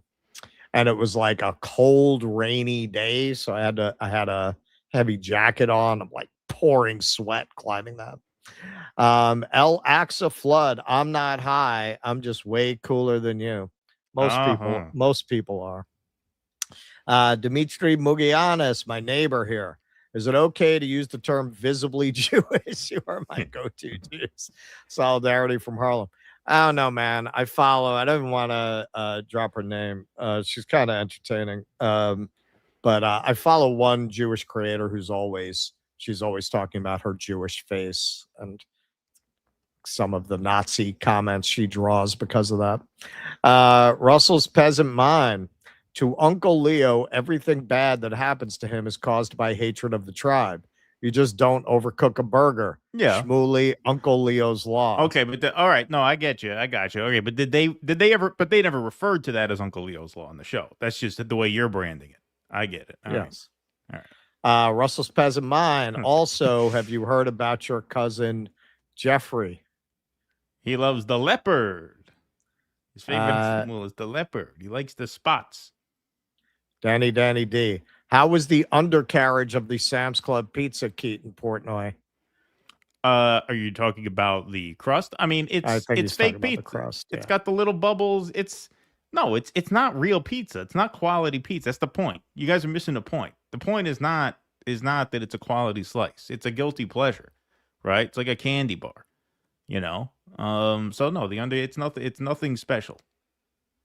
All right. Speaking all about of that fake cheese, me shoot skeet. Well, it's not as bad as Provel. No. Me shoot skeet. Russ, you remember Lucia's Pizza in Flushing, Queens? You need to take Keaton there. I don't think that's there anymore, man. You know what I used to like? I used to like Barone's Pizza, which was on Roosevelt around the corner from Main Street. That was one of the last survivors of old Queens on Main Street, man. That closed relatively recently, like a few years back. Lucia, is that still there? I'm gonna have to look that up at some point. Okay, but it's not like I don't have to be educated about great pizza. I understand great pizza. I've had great pizza. I lived in New York for a while. Okay. Yeah. When I say I'm a pizza lover, not a pizza snob, it means I can appreciate. He's much more tolerant than I am. I can appreciate the great pizza, but I can also enjoy a cheap pizza, like with beer. The same thing. Hang on, I'm gonna get this out of my fridge. So there's a brewery called the Treehouse Brewery. They just opened a location in Saratoga. It's called the Julius. This is considered one of the best beers in the world right here. This is like a top 10 rated beer according to all the beer nerds. So this is an amazing beer. I was there last night with a couple of friends. I took some cans to go. Like, I love that beer. I could talk about that beer. I could explain that beer. I could appreciate that beer. I can drink a Michelob Light too on a sunny day. You on could a hot drink. summer day. Can you drink a Meisterbrow? Yeah, I never had a Meisterbrow, but I used to call that Monster Brew. Oh, all right. That shit was nasty, man. Oh my god. See, I can have a Do they Rolling still Rock make and I that? can have this. They That's the must. point. That's the point I'm making. Is like I can have both. I can appreciate both. And with pizza, I'm the exact same way. I appreciate a good, cheap gas station fake pizza, but I can also do the Lombardis. I could do the Bleecker Street pizza. I could do the Prince Street pizza. I could do the there's actually a place in the capital region that makes really, really good New York style pizza. I could do both. That's the point. That's called being you're a pizza lover, not a pizza snob. And that's the way I see it. All right, in the chat, do they still make Meisterbrow? That was a very high school. You only have $5, and you could get a whole fucking case for $5 for that. Do they still make that shit? Oh my god! I don't know. I haven't seen that. Fucking disgusting. It was so disgusting. I'm very curious if they still make that beer. I got to put this back. See if it gets warm, it gets ruined. Pete. Costco and Sam's are not worker friendly at all. I don't give a fuck about their pizza, but it is slightly disappointing when I discover that people I respect patronize these places. You see that, Keaton? Well, I've heard actually the opposite about Costco. I've heard Costco is worker friendly. I heard Costco pays their workers like better than like almost any chain of its kind. I think Costco is like famously worker friendly. Because I looked, because they were hiring. You know, I was thinking, hey, maybe I don't have to do this anymore. I get a job at Costco. No, they're starting hourly rate for a cashier is $21 an hour, like to start, and it goes all the way up to like 32. So that's not bad. I mean, that's pretty good. That's way above what like upstate New York pays for most of these places. And I've heard that they are very pro worker. Sam's is not. That's Walmart, which is why I hate to say it, but they're better. I just report the news. You know. I have to be honest. I mean, I think it was Goebbels who said, say what you will about Mussolini, he makes good pizza. Yeah. Right. Mark Pugliese, couple of places here in northern New Jersey have excellent thin crust pizza, i.e. Patsy's and Patterson. Now, is that like a branch of Patsy's in New York? Is that a branch of the real Patsy's pizza? The real Patsy's? Yeah, I don't know. John Smith, pizza review, Keaton's Foot and Accents. Legendary episode. DeFara, that's a great slice. DeFara just started selling frozen pizza, actually. I don't touch that shit. JB, help. El Sayed sounding like Obama gives me PTSD. Oh, he was totally doing it, Obama. Oh, yeah. He was doing it at the beginning, and then he kind of went out of it, but he was definitely doing it at first. Mike Rogers. Yeah, right, exactly. Yeah, he was definitely doing an Obama. You've been to the DeFara, though, near Coney Island, right? DeFara's Pizza, you never been there? No. Oh, wow, that's great. Yeah, you will. Well, I'm probably going to Coney Island tomorrow. Yeah. They used to have the guy there. Well, is it near like Surf Avenue? Like I forget what the subway stop is because the only time I was there was on a gangster tour. The guy wanted me to close take to the him beach. I couldn't tell when I was there. I don't know how close, but yeah, look it up. Look it up. They used to have a guy. He died now, but he made pizza all his life. He was hunched over and he would cut the basil with a scissor and sprinkle it. It would take forever to get a pie if you didn't get there early. Well, that was when the communists didn't take the basil. Yeah, before the communists stole his basil. Richard Namulala, my friend in Buffalo. Sayed's speech voice sounds like 2007 Obama. I might be coming up there in the fall, my friend. I have committed. You know, birthdays are a good time to commit yourself to what you want to do over the next year. I want to finish my novel, The Fat Satan. And that would be kind of beautifully cliche for a New Yorker to go upstate to finish their book. You're going to come up here to That's what finish we your do. book? Yeah, in the autumn with the leaves. It's like perfect, right? Maybe I'll come stay with you. You have a house now. Yeah. You have an in-law suite. I'll stay with your in-laws in there. There's a shed in the back. You can live in the shed and type your novel. Like I mean, that'll be great. Yeah, like a real artist. Smoke a pipe. I'll get one of the old Olivetti manuals. Yeah. Pete Sweet, more Shmuley, please. Doing more to awaken the apathetic and willfully ignorant on Zionism and Israel atrocities than anyone. Us or Shmuley? Carl Knight, you guys are like a dumber version of Mark Ames and Yasha Levine. Who are they? I don't know, but See how dumb we are. We don't. I even guess know that who means they we are. are. Yeah, I guess that means we are. I guess we're dumber than them. Right, Louise Brooks, I think Tucker's anti-war party and the socialist Dems are all an op party rebranding to sheep herd people back. The system is too corrupt. Anyone who is a real threat will be taken out. Listen, man, I've been on this train about Tucker for a while. That cat is CIA. Pseudo notice.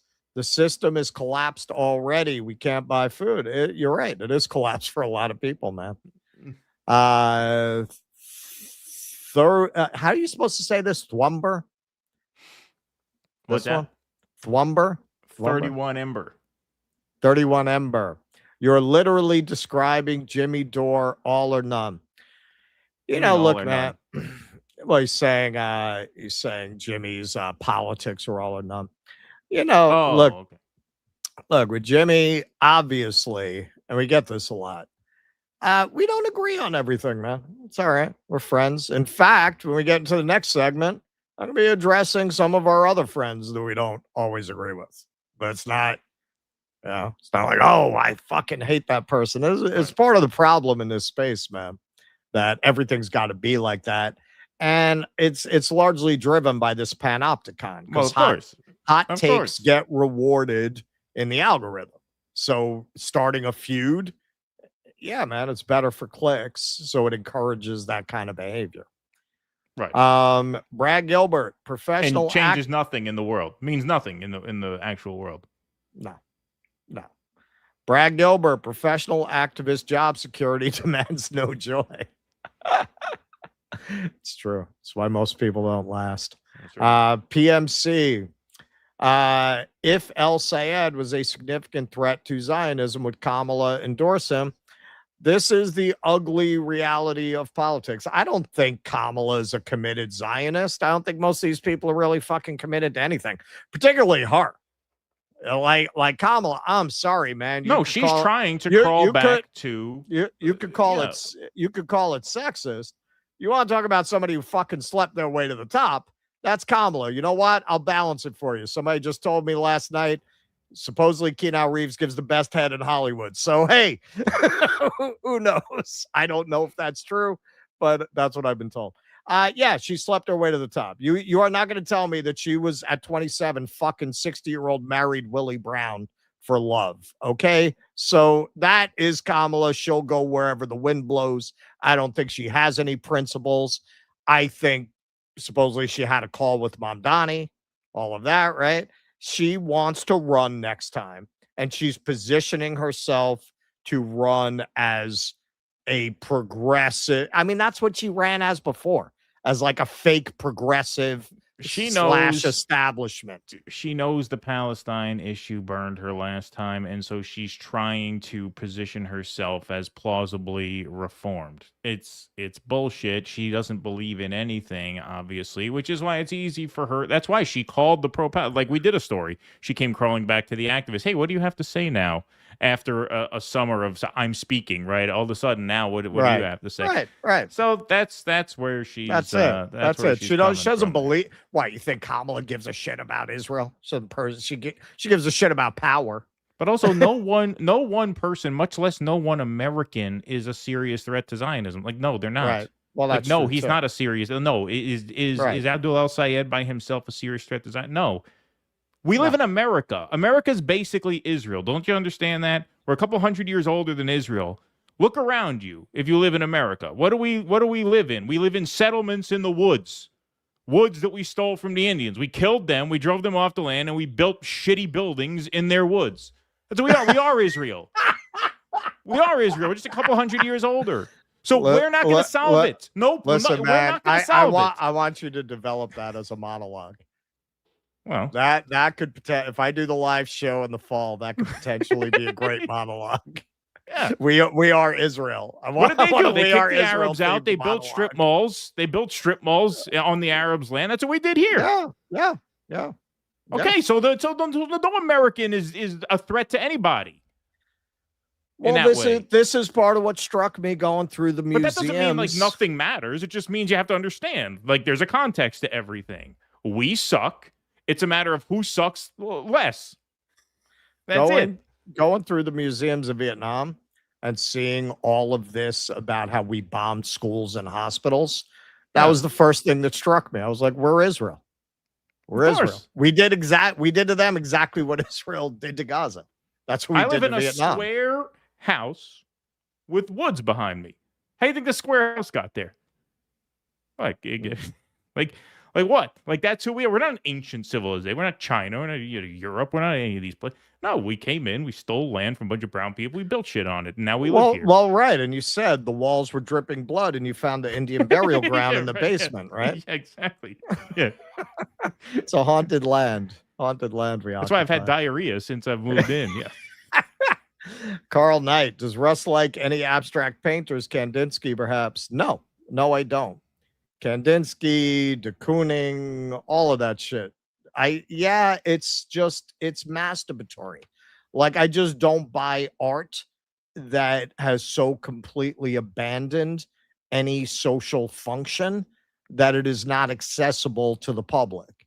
I just don't buy that as a legitimate form of art. I don't think it's I think its purpose is elite superiority signaling. That's its purpose. Like, what's the purpose of having an art that a person who is not told this is something you should like and respect would look at it and just keep walking? Right. So what's the purpose of art like that? Class distinction. I have the education to appreciate a Rothko, right? A normal fucking person is going to see, what were they testing the paints on the canvas? They were testing a couple of colors on the canvas. That's what a normal person's going to see. You have to be educated to be stupid enough to think there's something there, right? Like, they have to educate you into that level of stupidity. And in reality, what's his channel? Adam Ruins Everything. Check out, he's got like a 10-minute video about this. When you walk into these galleries and you see a black canvas and you say, how the hell could they have that? How the hell could they sell that? You know why? Because it's freaking tax. It's a tax scheme and it's a money laundering scheme. That's why they don't care what's in the art. They're just hiding money and avoiding taxes by buying it. That's it. That's what moves. That's what really moves the modern art market. You wonder, like, why? How could this function when nobody likes it? That's why. It's like crypto. It's like something to park some money in. It's not real. It doesn't have real value, even to most of the people who buy it, even to the people who drive the art market. I'm not saying everything has to be literal. There was a lot of debate back in the day about whether Basquiat was valid or whether he was just ripping off better artists who were painting on the street who hadn't gotten access to galleries. I remember they had specials where they had graffiti artists talking trash about Basquiat, how they hated his shit. They just ripped off their style and all this stuff. I like Basquiat. I like his stuff, and he wasn't doing I like German expressionism. I'm not saying everything needs to be Van Eyck, but yeah, come on, man. That shit is silly. Come on, the Jackson Pollock shit. Come on, man. Like, it's just silly. It just doesn't convey anything to anyone who hasn't been brainwashed into thinking it's good. All right. You want to keep going, or you want me to do some? I mean, they're piling up tonight. I gotta run to the bathroom before I get into this anyway. All right, there you go. I'll take some. All right, he's running the bathroom. If you have any modern art questions, get them in now, okay? While he's gone, and I'll read them. All right. So anybody who has any comments about Jackson Pollock or Basquiat or anybody like that, just put them in now, and I'll read them, and then I'll delete them so that there's no trace of them by the time he gets back. That's the plan. So Shmuley recycled American exceptionalism into Zionist superiority and expects everyone to welcome him. Challenge denied. Thank you, ugly old broad, says stuff. Icelanders actually invented pizza, although this was before the microwave. So they ate it frozen. I did not know that. I did not know that, Professor Brown. Note. The Brew Dr. Kombucha is pretty good. The Kirkland brand isn't bad. No, yeah, okay. This isn't the Kirkland brand though. This is something they used to have these at like supermarkets. I never bought them because they were like $4 each. But they had 6 of them for $8 at Costco, so I got them. And yeah, not bad, not bad. I never had one of these before because I won't pay full retail. I won't do it. Nina can't. I just quit Sam's Club. Oh, see, there you go. Like, see, we knew. I mean, I knew Walmart sucks anyway, but Nina has been, talking about her experience at Sam's Club. And I told them, why do I work full time? I'm injured, covering short staff. If I'm broken, I qualify for Medicaid. High V taking me back, open arms. All right, good. So you have something else? Good for you, Nina. Good for you. Thank you for that. Vienticus Prime, I disagree with you on disagreeing with you. I'm calling you out. Thank you. CB Punk. Oops, what happened here? Oh, sorry. Jake moved it. Not your fault. Don't worry, Jake. Where is it here? CB Punk. I pwned you running off on Keaton caring about what he picked up at the freaking store. Abdul El Sayed's delivery is eerily similar to Obama's. Yeah. Oh, yeah. he was totally doing an Obama there. But he's doing it better than Buttigieg does it. Yeah, for sure. You got to be a little melanated more, to hit it like that. He's got more rhythm for sure. Yeah. Let's have a prayer bell for Crims. Late comment. Thank you for that generous donation because I had to password recovery for Rumble because I think it gets you a bigger margin. I wanted to post during the pizza review. Here's some cash to get a shish took sandwich, the best ever. All right. Is that at Costco? Do they have the shish took sandwiches? I know shish took. There used to be a place in Williamsburg that made it fantastic that I used to go to right off the stop. It's called Oasis, Middle Eastern place. But I don't know. They make weird shit at Costco. Maybe they have that there. Crims, best time at work is when I get to listen to you at work and laugh my ass off as well as get informed while I do plumbing and fix machines and stuff. Free Palestine. There you go. Well, you're one of those jobs that AI won't replace right away. So that's good. Ugly Old Broad says stuff. I'm totally on board for the older of my generation, including my parents, the young of the silent generation, being called out for the foundation of garbage they created. Kamala is a no from me. Thank you, Ugly Old Broad. Username, history will show that Cthulhu was the lesser evil. Kenman, New York is one heck of a city. You can watch a plane go through your window. You can meet Rabbi Shmuley. That's right. Yeah. Yeah, I got physically attacked by Michael Rappaport, so. That's right. That's right. Dems want El Sayed to win, says Cool Blue. Michigan, U.S. Senate. So they also want Jocelyn Benson elected as Michigan's next governor to take their 6 of Michigan's 13 U.S. House seats and win over a majority. And so D's need votes. There you go. Yeah, Cool Blue. That's a simple explanation. They want them to win. Ugly Old Broad says stuff. Is it a full moon? Keaton on fire. Chat all over the place. I'm with you on pizza, Keaton. I just can't eat it anymore. Siddhartha Vicious is still good, Keaton. I dig Sam's Club pizza too. Full disclosure, I'm a pizza savage that rarely leaves Texas or my house. Thank you. El Casador, Kamala wants that fountain of youth. She knows she needs to get on her knees to get some of that jizz. Thank you, El Casador. I'm going to start a fight with you guys so I can get more clicks on my non-existent channel. Thank you. 3 Tom the Bomb says, I love Costco. I'm currently studying there for my law degree. Let me know if you guys need representation for the crime of not paying the hospital. acp.us. Thank you. Cool Blue, adding to the previous comment, people tend to handle the general election ballot voting for the same party one office after by the next. Watch U.S. Representative Hillary Scholten switch from Stevens to El Sayed. Yeah. Well, didn't she already? Didn't she come out and endorse him already, I think? All right. Let's move right along, shall we? All right, so this is the big Dem piece. This is kind of covering the big picture of what's been going on, particularly since the primaries last week. So this is Abbas. Lays out a case that I think a lot of people believe. It's a Muslim counterinsurgency happening right now, just like the counterinsurgency of the BLM area. During BLM, black folks were killed in the streets. Then the state greenlit electing, in quotes, a black elite and contained people's consciousnesses right back into the electoral playbook. All right, Keith, maybe you can help me with this. What black elite got elected through BLM that wasn't basically in place already? Like who? What are you talking about? Like Electing what a black elite? What black elite got elected in the wake post of BLM? BLM? So that would have been post 2014, right? So they can't be talking about Obama.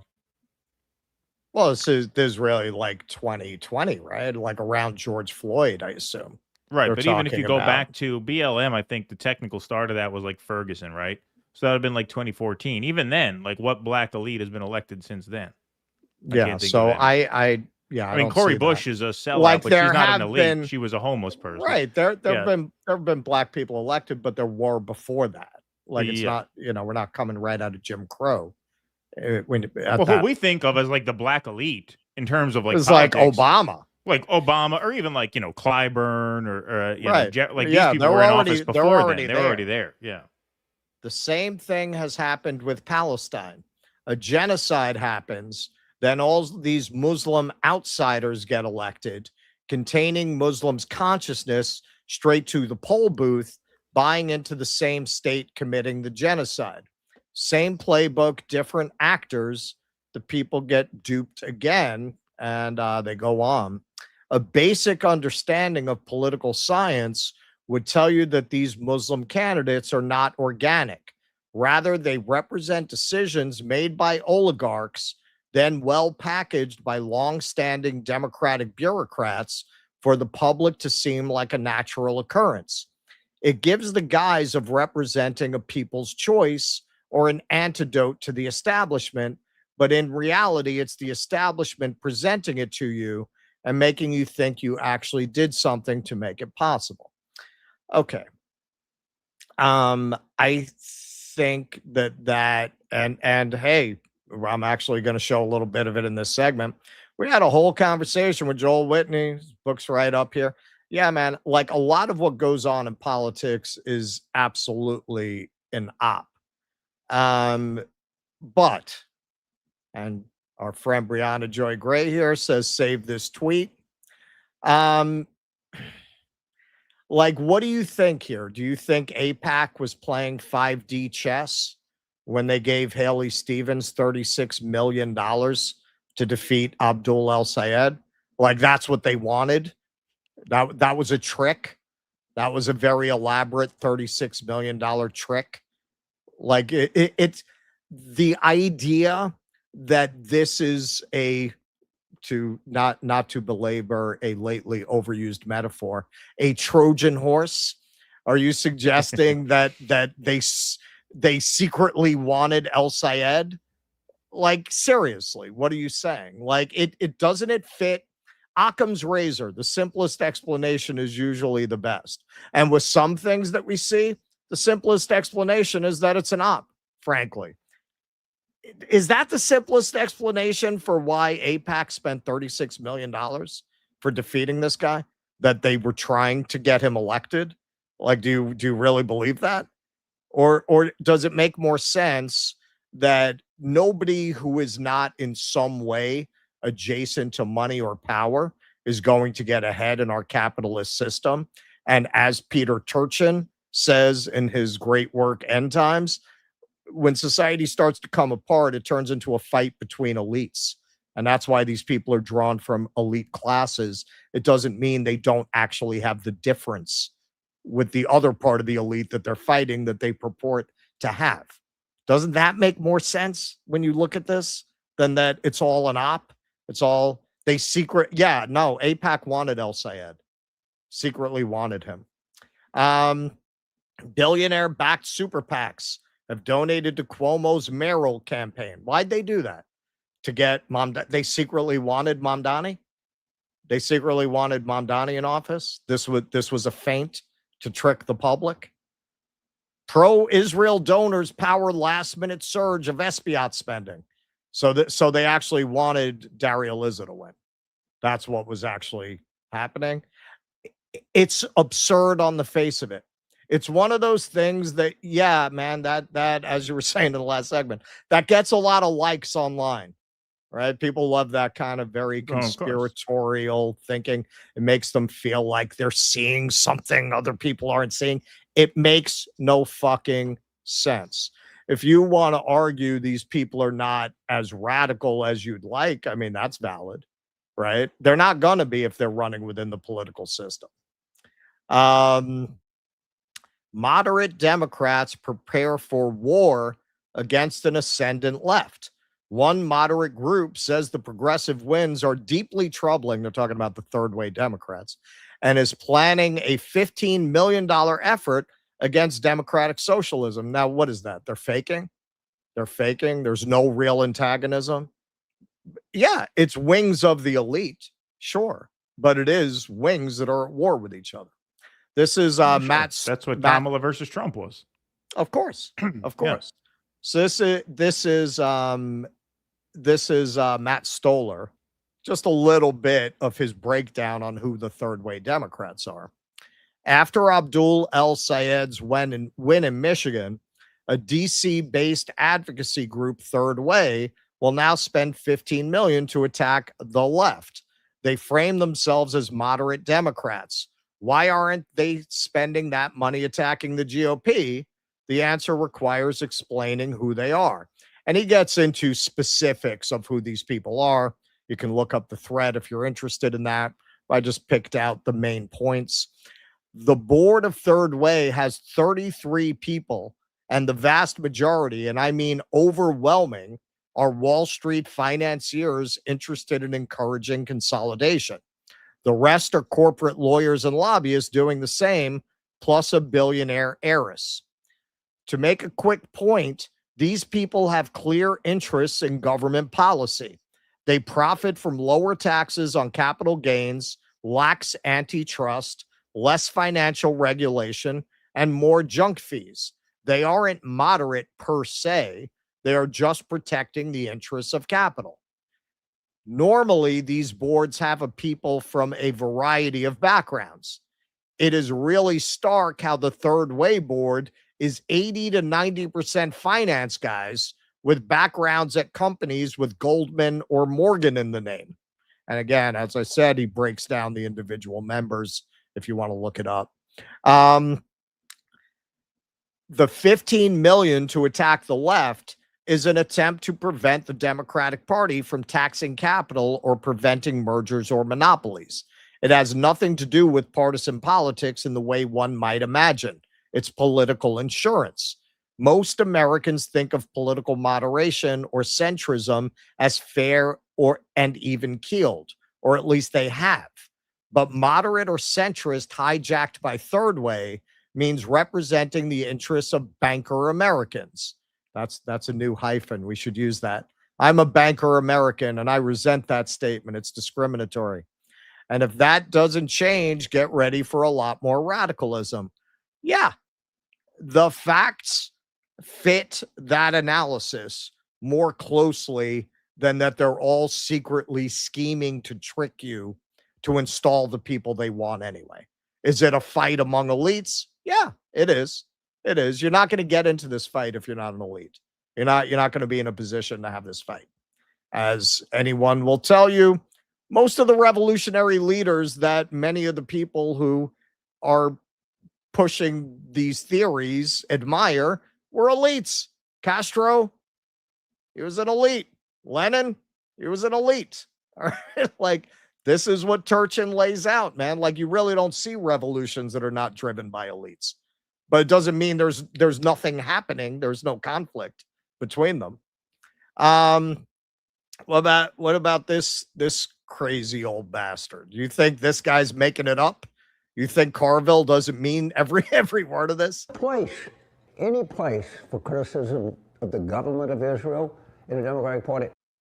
There is no place for criticism of Israel in the Democratic Party. Let's hear that again. There's no place, any place for criticism of the government of Israel in the Democratic Party.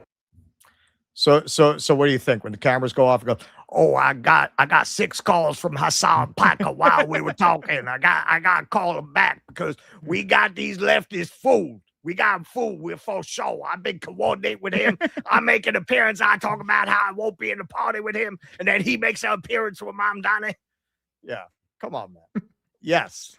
James Carville is crazy old essay enabler. Yeah, he means that. He also meant this. James Carville, 3 reasons I'm certain Kamala Harris will win. It's amazing how there's absolutely no accountability for these people for being repeatedly, horrifically wrong. That's how you know it's a grift. Or how about this guy? Michigan State Senator Jeremy Moss. He was caught on tape saying that he's literally in office to serve Israel. Say that the entire purpose of my campaign is to make sure America continues to support Israel. You know, I don't think it's wrong to use American point with Israel first. America is not our homeland. We have been victims of anti-Semitism here. America's not our homeland. We've been victims of anti-Semitism here.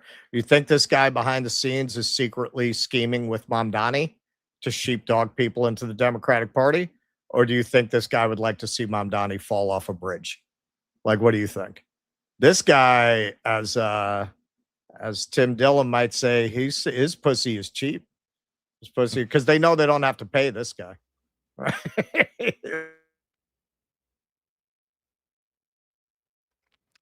What happened to Russell? You there? I'm back. You're back? I'm back. Yeah, now you're back. Yeah, I had a minute. Okay, yeah. So this guy's cheap. So yeah. Look, Haley Stevens expensive. Abdul El Sayed, zero. You think that's a trick? No, I don't think it's a trick. Professor Zenkis, the Democrat who won the primary to replace Haley Stevens in Congress, says he's okay with Israel using the U.S. as a pawn and that America is not his homeland. But the Muslim guy and his Turkish podcaster bud are 2 anti-Americans. Speaking of which, all these candidates who appeared with Hassan Piker, they all won their primaries, in spite of being told again and again in these hysterical articles in the Times and the Washington Post how Hassan Piker was going to be so damaging to the Democratic Party. And Glenn Greenwald points this out. I'm starting to suspect that the heavily promoted DNC/media narrative that campaigning with Hassan Piker is a huge albatross that Dem candidates should avoid may not have been entirely accurate. If anything, the precise opposite seems to be true. At the very least, it's proven to be more effective than campaigning with Liz Cheney. Yeah, they kept saying they wanted a Joe Rogan of the left. I don't know if that's necessarily Hassan Piker, but it's certainly Hassan Piker has managed to gain that position and influence much more than Pod Save America has. Pod Save America is just getting the same voters that Rachel Maddow already got you, right? It doesn't expand your footprint any. Hassan Piker is speaking to voters that they don't speak to. Now, this has been making the rounds, and a lot of people have been criticizing this for reasons it's worth taking a minute to address. So Mamdani talked a little bit about how he wants to bring the Democratic Party back to FDR, very much as Bernie Sanders said back in the day. Examples of what it can look like to have that focus on the working person. People who understand that affordability isn't just something you say, it's something you have to deliver. And that in doing this, we're not running away from the Democratic Party. We're going back to what the party used to be. You think about FDR and LaGuardia. You think about the New Deal. That's what the Democratic Party once was. That's what it could be again. And if we want to win, I think that's what we have to become. So LaGuardia was actually a Republican, but he was coming up in a time when that didn't mean quite what it does today. In a lot of ways, he was running in opposition to Tammany Hall. He broke Tammany Hall. That was the thing. Which was this very corrupt political machine that ran New York at the time. But his policies were not as distinct from FDR policies as you might expect from the party labels, the modern party labels. So our friend Nick, who is our friend, a lot of people very often will talk about what Jimmy did to boost the show, and of course he did. We got discovered by RBN. It was really Nick and CJ who first put us on and exposed us to a wider audience, which I'm always grateful for.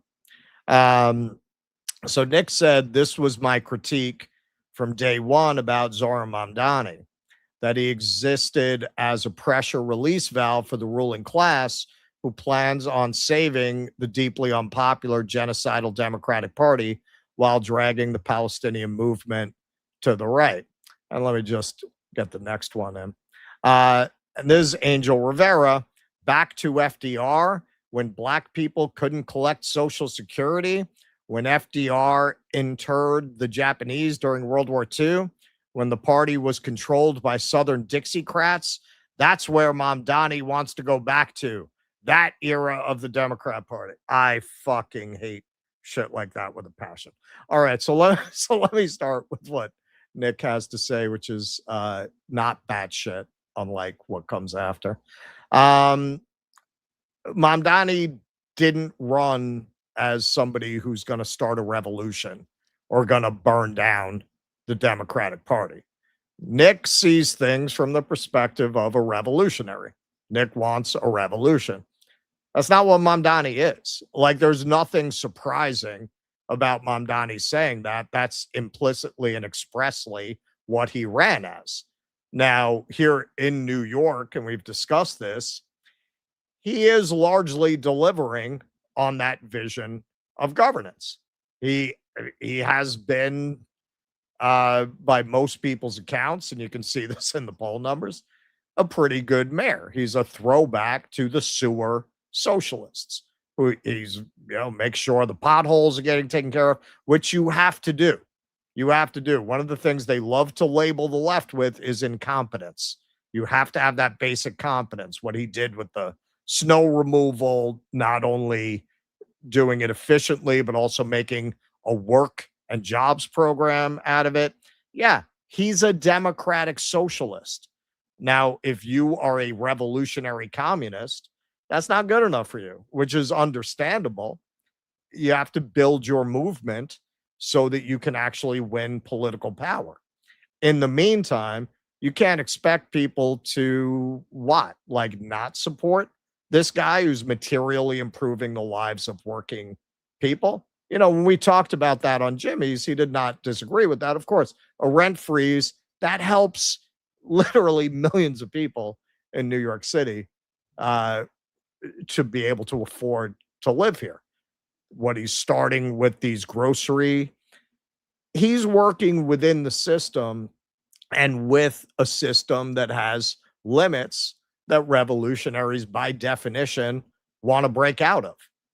My argument, particularly since I came back from countries that had successful revolutions and got an idea of what went into making them successful, we're not anywhere near that.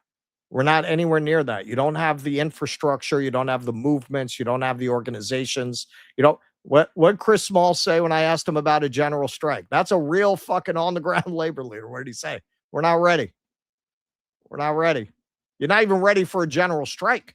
Well, much less a revolution. Yeah. Sorry, I didn't want to break your flow. Can I jump in for a minute? Yeah, go ahead. Yeah, I think what you're saying there is a version of, what you're describing is that there doesn't exist any real pressure, right? I think, yeah, it is true. Like, I think that's a totally valid point that Nick makes there. I think the problem is, in order to function as a pressure release valve, in order for that to be your primary function, there has to be enough pressure on the system. Right. And at this point, there just simply is not. There just simply is not. And to me, Exhibit A, as evidence for that, is the fact that Shama Sawant couldn't crack 20% in her home field. Now, I'm not saying that to knock Shama. I love Shama. We supported the campaign. I think she ran a valiant campaign. I don't think it was a flawless campaign. I don't think anybody runs a flawless campaign, but I think she did a great job, all things considered. So it's not a knock on her that she couldn't get 20%. It's a reflection of where we're at right now. Right. What pressure is being released by Mamdani in a country where the most serious and accomplished revolutionary socialist can't crack 20% on her home field? Right. That's, I think, the very sober reality of it. Right. And so in that environment, yeah, he's going to run to FDR because FDR in America is a revered popular figure, who isn't Stalin. Right. So you can't run as a Stalinist. You got to run, and like I said, this is just like, I'm not even saying this because I wish it were true. I'm just saying, like, this is what I observe as reality right now. Right. And if you want to change that, then that's a lot of nose to the grindstone work. And that's generational work. Of course. And look, the RBN guys do that work. They do that. Yeah, like they're not like when I talk about people mouthing off online, I'm not talking about Nick or any of those guys. They walk the walk. I'm talking about the general atmosphere on Twitter where there's a lot of loudmouths hiding behind anonymous accounts or not building who are not accountable for anything they say. Right. And who are not accountable to anything they say, who don't do any mutual aid. That's what I'm talking about. That's what I'm talking about. As far as Nick, I love Nick, and I think he makes a good point there. I'm looking at a country now where Shama Sawant can't crack 20% on her home turf. Right. And I'm saying there's just not the pressure on the system to categorize Mamdani first and foremost as a pressure release valve. There also isn't the class and political education among the population to direct a revolution in that direction to begin with. Like, if you get the kind of chaos you would need for a revolution, it's going to be a fascist revolution because you don't have what you need to guide it. There is a fascist revolution underway right now. That's what they're doing. That's why they're tearing the system down. That's why they're testing constitutional limits. Right. You're living through that now. Right. And the left is in no place to mount a meaningful resistance to it. And that's not because of Zohran Mamdani. That's because the left has failed to organize anything of meaning over the last 100 years. Well, and I mean, if you look at this overall segment, this is part of why. Right.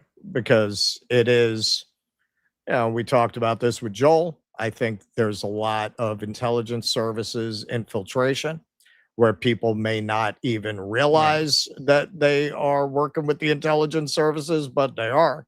They encourage a panopticon. They encourage fighting. The easiest thing to do is to get your enemy an art of war, man. Get them to kill each other, right? This shit, speaking of, this shit I cannot stand. This shit I cannot stand. Yeah, that's what he's saying. That's what the brown Muslim mayor of New York is saying. He wants to go back to when black people couldn't collect Social Security. It's so fucking facile. It is so facile. Yeah, no, if somebody says, you know what, I kind of wish we had an America where people did more farming. Oh, you want slavery? Yeah. It's just so stupid. And this is a perfect example of what I'm talking about when I say intelligence services. I think intelligence services elevate this kind of moronic take because it's so easy to divide the left with this bullshit. Total fucking bullshit. Total bullshit. There's not one word of sense in that entire fucking post. Absolutely ridiculous. Speaking of absolutely fucking ridiculous, here's the queen of ridiculous, Hillary Rodham Clinton. Republican voters in Michigan, and the real fight will be how do we make sure that people who voted for Haley feel comfortable voting for Abdul El Sayed, and how do we get independents to feel comfortable? And you can see that it's not just about Michigan, but the Republican messaging is communist, socialist. It's going to be a very effective attack. And so people, on the left have to be prepared to answer that and to be effective at answering it. Do you think communist is an effective attack in 2026? Well, all I know is that's the attack that Trump is leading with. All I know is and they don't I love that at assume the they've golf tested course. it. And I assume that they have reason to believe that it's effective, or they wouldn't be beating the drum on it, because now it's not just him. Vance has done it. Others are doing it. Oh, Vance They too, are huh? trying to, bring back scare tactics about our candidates. And it didn't work in New York. Mamdani was elected, and there was a lot of money spent against him. When you have an effective candidate on the left, it still is going to be a close race on our side. Okay. David Sirota. Hillary Clinton reemerging from obscurity to amplify and validate GOP talking points against populist Dems as America heads into the general election against Trump's party. What an incredibly on-brand commitment to the bit. Yeah, very, very well said. Now, Brianna Joy Gray here has weighed in on this overall conversation. Now, Bree was at the recent Green Party convention. I get the sense, I think from her posts and from her presence there, she's pretty committed to going in that direction. So we are going to invite her on to discuss this. We're friendly with Brianna. It's not like the old days. We can invite her on and we can discuss this, which I hope to do sooner rather than later, actually. Have any of the Graham Plattner leftists made concrete claims about what the last 8 years of Democratic entryism has achieved, or are we still waiting for those AOC committee appointments to appear while they kvetch about the Green Party? Brianna, nice use of Yiddish. So somebody responded, you are on fire. We're going to have to take her out for a schmear, for a bagel and a schmear. Yeah, schmear, yeah. We'll give her a schmata to wipe her face. You are on fire of late, Brie, and I love it. Don't get me wrong. Just curious, why did you decide to go gloves off now? And she responded to this. I wanted to give folks the benefit of the doubt and be really sure before I started treating them as hostile rather than allies with a difference of opinion. But there's a realignment happening now where the left is being co-opted into the corporate Democratic Party at the expense of, in quotes, the left, abandoning Black lives, congressional reforms in Palestine without gaining anything material at all. I can't not call this out. And Jill Stein, quote over it, it's not just allies with a difference of opinion. When DSA suppresses allies, parenthetical where Sawant, covers for oligarchs and warmongers, prison magnate Steyer, Israel First Adams, and endorses Jeffries. What good is the resistance if it won't resist? Keep the heat on, Brianna. And Ryan Grimm weighed in. If a grassroots organization of 120,000 people that largely agrees with you, which has beaten a slew of powerful Democrats and elected mayors in NYC and Seattle in recent months, is considered hostile to you, what is the point of mass politics? Disagreement is one thing. Outright declared hostility is wild.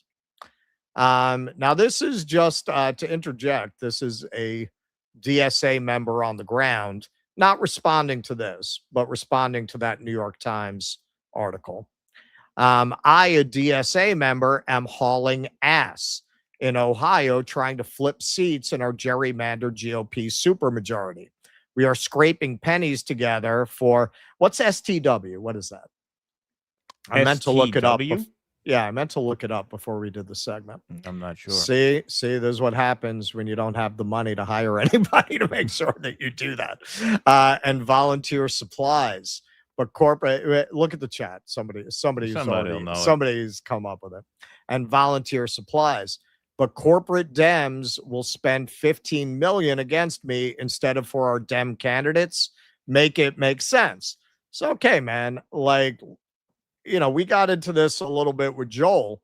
I have more than my share of critiques of DSA, although they're probably very different critiques, I think, from the ones that Brianna would have.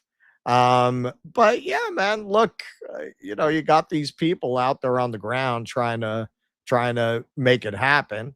You might disagree with their tactics, and I do disagree with some of their tactics, but they're trying to make an impact. I don't think any fair-minded person could say otherwise. But here's somebody commenting on the Green Party's recent nomination process.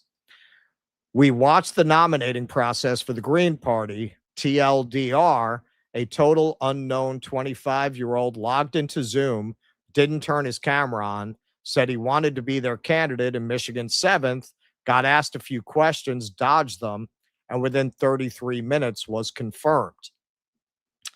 Hunter here says, in response to that, the U.S. Green Party is just a total joke. Why are you even nominating a candidate here? The Dems nominated William Lawrence, the literal co-founder of the climate change action Sunrise Movement. This is the most green platform-aligned candidate in major nominee history.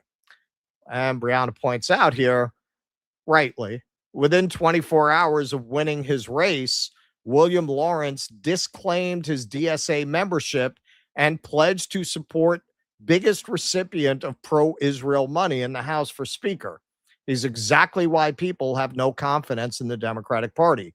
Note how Graham Plattner left loves to report on Green Party infiltration to distract from their own humiliating professional negligence. Now, look, I'm not paranoid, but I'm pretty sure that Bree was subtweeting us there. I'll show you why in a little bit. But well, we're not the Graham Plattner left. Well, I will get to it. I'm an alcoholic, but I'm not the Graham Plattner left. Well, in your long history of assault before you're married, she kind of saved you from that. That whole thing was just a setup for that joke. I didn't mean to break your flow. So here's William Lawrence here. And Bree's absolutely right about this candidate. To having conversations very soon with members of the CBC to unite so that we can beat Tom Barrett in November. But additionally, I'm very proud of the work I've done alongside the Black community here in Lansing, especially on the issue of housing, where I've worked alongside Black-led organizations to stop unjust evictions, build affordable housing, and create pathways into homeownership. So I'm proud of that work and those relationships. We're going to keep building it here on the ground and begin to restore some trust in D.C. with some of the members you mentioned. And one of the members of the Congressional Black Caucus is Hakeem Jeffries. Have you spoken with him since you won? And do you plan to vote for him to be the next Speaker of the House? I do plan to vote for him to be the next Speaker, and I look forward to speaking with him soon. So you haven't spoken with him yet.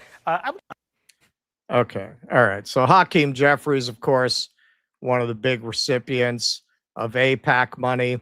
And just a really black hole of charisma. You wonder why you get so many leaders from New York and San Francisco, places that generate politicians that most of the country is not going to relate to, because they're big fundraisers, because the money is here. The money's the money's in San Francisco, New York, LA.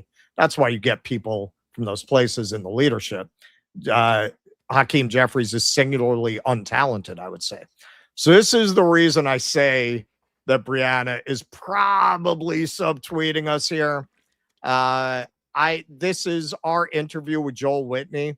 It's exactly the kind of thing that Brianna might tune into. I know she occasionally watches our show as I think, guilty pleasure. But this is what I said about the Green Party, and it tracks pretty closely with that critique. I don't know anybody else who's really particularly hitting the theme of infiltration other than myself. Question for you is this the end result of what you've written about? Jill Stein, I've interviewed her 3 times. I think she's sincere. You can't tell me in a country of 365 million people, you can't get somebody to represent a workers' party that's more relatable to workers than Jill Stein. To me, it seems like it's by design. I don't think she's an op, for the record, but I think that the Green Party is very infiltrated. I mentioned that to her when I interviewed her, which she seemed to agree with. What are your thoughts about this? Is this the end result of what you've written about? Okay, so she says here, note how the Grand Platinum left loves to report on Green Party infiltration to distract from their own humiliating professional negligence. Now, this is how I know that she's referring to us. Now, if you're an OG Do Dissidents fan, you might remember this was our old font. Now, if you're a real OG, you might remember our original name was professional negligence. Now, I'm pretty impressed that Bree did the research to dig that up. But yeah, no, professional negligence was literally our mission statement when we started. So, okay, whether it's a subtweet, not a subtweet, overall, Bree is kind of summed up and represents an overall point of view. And I think, where she's talking about how the left is getting co-opted into the corporate Dems and so on. I think this is, she really boiled down the essence of a lot of the kind of split or fighting that's going on right now. I think a lot of people who post Bernie really invested in never working with Democrats, leading outside movements and revolutionary movements. They see people who more closely reflect what they started out fighting for, because this space, even Nick, Jimmy, us, I mean, it's all made up of people who supported Bernie Sanders in 2016. Well, some didn't by 2020. I think Nick did. I think that was where he quit his job, right? He was a Bernie. Oh, yeah. I'm saying it was the second one, right? I think so. Where he quit his job and he was like a field organizer. So yeah, man, like we're all coming out of that. I think that all of this consternation is around what do you do with a yes? There's never been a yes. There's back in those days, if back in 2020 you'd gotten Mamdani elected and El Sayed and all that, they would have been thrilled, man. The whole post-duopoly thing probably wouldn't have happened. Now, I was among those. You probably were too. A lot of people were saying this. I knew this day was going to come, and I thought it was going to take about 10 years. Because, please, I don't want to hear it in the comments. It was going to take that long for some of the boomers to die, for enough of them to die, for it to make an electoral difference. And when you looked at the demographics of who was supporting Bernie, it just made sense. Like those people were going to make up a larger portion of the electorate, and that was going to begin to shift things towards those kinds of policies. That's what happened. The demographics shifted, along with the country going so to shit that Gen Z, which frankly, if Trump had played his cards right, at least the male part of Gen Z probably would have gone hard right. He fucked it so much that they're going back towards the left in desperation. Like they don't know how to build a future for themselves. So now they see what that's about. So they're going in the other direction. The combination of all that, yeah, you're finally starting to get what you were fighting for 10 years ago. If you've since then become more radicalized and very, to borrow the phrase from David Sirota, very committed to the bit, you've become very committed to the idea that you're leading a post-duopoly revolution. What do you do with a yes? Like, what do you do when you get candidates who represent ideals you had 10 years ago, but now you're much more radicalized and that's not good enough anymore? I understand that it's confusing. And I think honestly, mea culpa, I don't think we've always been the best at communicating our point of view on this because, we're nasty New York bastards. We're used to, bare knuckles boxing with people, especially online, because people can be very nasty. So it's easy to just give that back. I get it. I think it's a very confusing time. I've been very clear. Going to Vietnam and China was very transformative for me in terms of, and that's why I went, because I wanted to understand what it was like there and how they did it. What I came back with was We're nowhere close to being able to do something like that. We're not even in the neighborhood. So at that point, what do you do? Now, my answer is not, yeah, we're going to go and fundraise for the Democrats. That's not my answer to that. But I'm not going to tear down harm reduction. I just can't in a country and in a situation where that's about all that's on the table right now, folks. Now, if you're really serious about making those kinds of changes, this isn't sexy. It's not exciting. You got to do the slow, hard work of building class consciousness where you are and in your communities. What the Black Panthers used to do. They used to do breakfast programs for children, right? That's part of how you get the community interested in ideologically what you are trying to convey and trying to educate people in. You see all those films of them. They had classrooms. They would teach people theory. Man, that's hard work, man. And let's be real. As Americans and post smartphone Americans, we don't have great attention spans. And it's a country of people who are not very serious. I showed this in a previous segment, man. I looked at pictures of freaking communists being tortured and not giving up their comrades. Do you know any Americans like that? Do you know any Americans like that? Do you know any Americans where when they pull out the pliers, they're not going to go, what do you want to know? What do you want to know? Right? Do you know it? Those are hard, tough, strong people. We're not. That is reality. That is not what America produces. At that time, you as a political actor, especially if you have a platform like this and people listen to you, you gotta, even though sometimes you'll get really nasty response to giving it to people straight because you're not gassing them up, giving it to them straight actually shows you care about them more because you don't want to bullshit them and you don't want them to get hurt and you don't want them to do anything. You don't want to use your platform to make things worse for people. It's very easy if you're a podcaster making good money to tell people to fucking burn it all down, because if it all burns down and goes sideways, you could just go to Italy, right? They can't. What are they supposed to do in the aftermath of your fucking failed revolution? What are they going to do? What are the people who listen to you and take you seriously going to do after their lives are fucking destroyed because they listen to you? These are things you have got to think about. Yeah, I've met Jill Stein a couple times now in person. We've interviewed her, I think, 3 times, 2 of those times in person. Yeah, man, I think that she's sincere. What I said to Joel, I meant it. I don't believe in a country of 365 million people, you cannot produce a left leader that is not more effective and relatable for people. I think that is partly because the Green Party is infiltrated. I think that is part of the reason.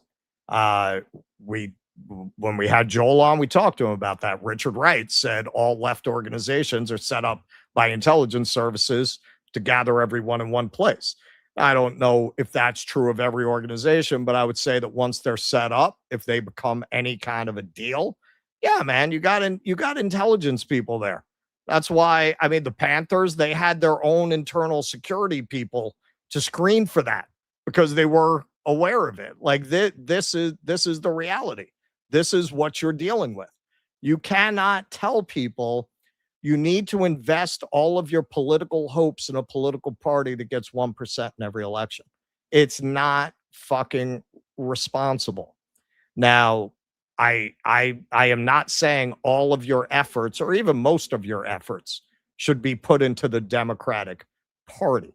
But I don't see the sense of all of your efforts being to tear down the fruition of a lot of your activism in the form of politicians who are giving you yes for an answer. Especially if you care so much about genocide in Gaza, you're going to cosplay revolutionary and tear down every pro-Palestine candidate because They're not far enough left for you. They're not lefty enough. Nobody working within the system is going to be as left as a revolutionary wants them to be. That is just reality. That does not mean give up your revolutionary activity. I think it's important, but you have to understand those outside movements, which are vital. You wouldn't be getting people inside the Democratic Party who are taking those positions if those outside movements had not put that pressure on them. But you cannot signal to them that after they give you a yes for an answer, you're not going to vote for them and you're going to tell them to go fuck themselves. How are you going to affect the political system that way?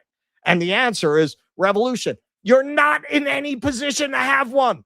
I'm sorry, you're fucking not. You're not going to have millions of Americans make the Green Party the national party. It's just not going to happen at any time in the foreseeable future. And frankly, if you do build a real third party that appeals to the majority of Americans, it's not going to be the Green Party. You're going to have to start something else. That's one of the reasons I liked Sharma's Worker Strike Back, kind of a fresh start. But you're going to have to probably do something else. I think at this point that well is probably too overrun with operatives and intelligence services. And it's just the well is too poisoned there, I think. Even so, even that aside, be real, man. Every election, I hear about the Green Party is going to crack this. They're going to crack the 5%. They're going to crack the 5%. They never come close to cracking the 5%. If you have a platform like this, you have a responsibility to the people who listen to you, not to blow smoke up their ass. Like it's one thing to cosplay when you don't have anybody who cares what you think. If you actually have people who care what you think, I think you got to be more careful about what you say, especially if you're in a position where the consequences of what you say are not going to be borne by you because you have the resources to get out of the consequences. Well, I mean, you said a lot there.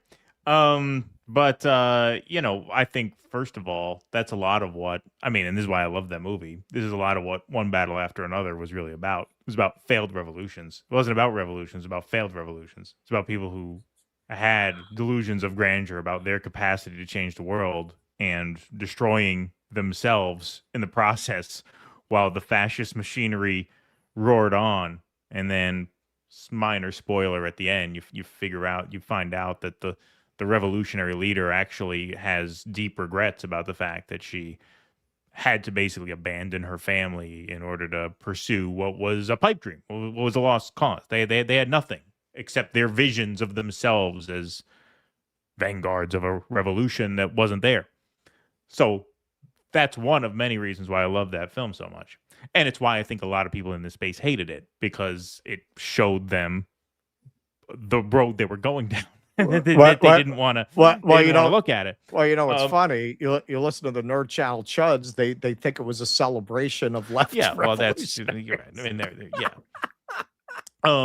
So yeah, that's one element of it. Yeah, I mean, like I said, you said a whole lot there. I think what I said at the beginning. In a country where Shama can't crack 20 on her home turf, that just is a very sort of sober measuring of where you are. And the other thing I would say is I think a big thing that's happened here is that Bernie campaign in 2016 was sort of a gateway drug into more radicalization. Sure. So by the time 10 years go by and you're starting to see the center of gravity within the Democratic Party catch up to where you were 10 years ago, you're now 10 years past that. And, that is just kind of the reality of being right about politics, right? I mean, we were against the Iraq War when 70% of Americans were for the Iraq War. And, wasn't for many, many years. I mean, that wasn't quite 10, but it was 6 or 7 before the opinion polls flipped on that. And all of a sudden, being against the Iraq War was mainstream. And then obviously, you have a situation where because Bernie called himself a democratic socialist, that made a lot of people curious about socialism, right? If Bernie were a more honest person, he would have just called himself a social democrat. And then you probably wouldn't have had much of this, right? Because people would have kind of understood where the boundaries were, and you would have had some people move past that, but perhaps not as many who have. And I'm not saying it's a bad thing that people have moved past that, but you have to understand politics is slow to catch up with you if you are particularly informed and particularly smart and particularly conscious of the horrors of the world, to the point where now people would say, well, just because you came to where Bernie was 10 years ago, that means you're nowhere near where I am now. And I mean, a good example of that, it's a perfectly reasonable opinion to have, especially as it pertains to Israel-Palestine, which was not part of the Bernie program at all. And we see he's a Zionist. He was slow to call for a ceasefire, much less call it a genocide. And so, people are very far past that, understandably so. I don't think any of these people are necessarily wrong on points. Like, they're not wrong on the merits of what they're saying. It goes back to what I said between segments, so I guess I'll say it again so it gets clipped in something. You live in Israel. America is Israel. We're a couple hundred years older than Israel, but like the Israelis, we kicked the native people off the land. We built ugly buildings on their land. We live here. It is a very troubled and tortured place with a very troubled and tortured and traumatized and brainwashed and paranoid population. Yep. That puts real limits on what we can do as a force for good in the world. It's as simple as that. It's as simple as that. These solutions are not coming from within America. They're just not. They're just not. It is not the character of this place. I think it's quite possible that this El Sayed loses. I think it's quite possible. There are a lot of people in Michigan who, once they see these ads of him talking like a Muslim and saying things like Sharia law, they're going to get scared and they're going to vote for the Mike Rogers. They're going to vote for the square white guy. That's like the character of this place. And I don't know how reformable that is in the short term. I don't know that it's changeable at all, at least in any foreseeable time frame. And so that's what I would say. Like, it's hard for me to disagree with anything any of these guys are saying, because I understand where they're coming from, and I think they have a fucking point. Obviously, you have a point. But this is a very, very troubled country. A very, very troubled country. And, there's a reason why the mainstream is 10 years behind where we are, right? It's because it takes a very troubled country that long to sort of catch up to things. And I think that's just the way. That's just the way it is. I don't have anything less existential to say about it, really. That's I don't know what to tell you. People are going to say that's nihilistic. People are going to say that's doomerism. People are going to say that's incrementalism. It's this, it's that. It's the truth. Plain and simple. It's the truth. If that weren't the truth, you wouldn't have Shama Sawant finishing third on her home field. You just wouldn't. And like I said, just so there's no confusion, I made this clear in the last segment. This will be clipped separately. It's not a knock on Shama. It's a reflection of where the country's at.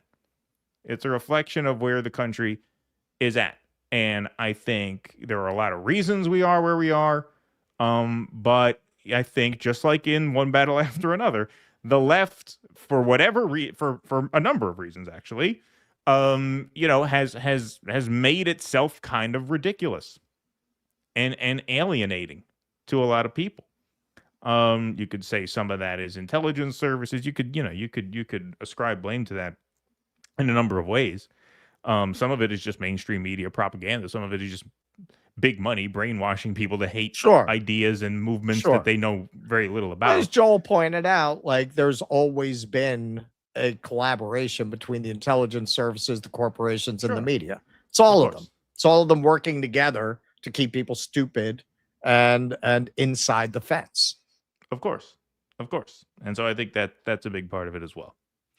Yeah, and I just want to be clear. I don't want people to be. Are you done? Yeah. Did you want to say more? No, I don't want to cut you off. No, I was just going to meditate for 5 minutes and have that be the rest of my take. All right, breathe. Yeah. Breathe. Yeah. I just want to be clear. My point is not, I can't emphasize this enough. We're not sitting here being like, hey, send money to Democrats and let's go to the DNC as delegate. I'm not saying that. I think it's vital that you have activists applying outside pressure and building alternative outside institutions. We're doing a whole last documentary about the Uhurus. I mean, that is something I find very inspiring. And I'm not going to say completely outside of the political system because they do apply for grants. I think they get certain things like that. But overall, man, I mean, they're building a alternative. I mean, very much like what Chris Hedges, he has said this in some articles that he's written, that you have to build a real counterculture, like a real alternative society, like a real alternative to the mainstream culture, especially as it collapses. That's what I believe in, really. So I'm not saying, no, just go become a Democrat, throw up your hands. What I'm saying is it's a generational effort. And you have to be, if you're serious about it, you have to be down for that. You have to understand that. And you have to understand that it's not gonna happen with yet another quixotic Green Party run. That's just not gonna be the thing that gets you to where I think a lot of people on the left who want a more revolutionary politics, it's not going to get you where you want to go. Now, is it important to have those voices out there representing an alternative vision? It is. I think mutual aid, working in communities, and basically doing what the Panthers were doing, what the Uhuru group is doing, I think that's probably the best model to build community organizations that are deeply involved in the community and helping the community, because that's how you're going to make normal people open to what your political theory is. If they see you're doing things for them, you're clothing, you're feeding people, they're going to be much more interested in what you're talking about. That's hard work. It's hard work. It's much easier to mouth off online. That is hard work, and it's not going to pay immediate dividends. It's not. It's a generational effort. But if you're really serious about creating conditions for revolution in America, I think that is what it's going to take. And in the meantime, as Keaton pointed out, I haven't seen the Uhurus getting all bent out of shape about El Sayed or any of this shit, right? They're too busy doing the work in their community. Yeah. I mean, that's why, like I said, and people will make fun of it. Oh, you think a bakery opening in St. Louis is a big deal. Yeah, it is a big deal. You know why? Because people can eat there, right? Who's eating better because of what you say on X? Who? Right. Show me. Show me a mother who gets to feed her kid real food because of what you fucking said, because you point out the obvious, which is that there's a very low ceiling on what to expect from the Democratic Party. Okay, well, you want a fucking Pulitzer Prize for that? Like, who is that? Like, whose mouths are do that feed? Like, I don't get it. I don't get it. All right, very well. Want to take some chats and some rants? Yep. All right. Sassar, sadly, this was my calculus on joining DSA in Texas.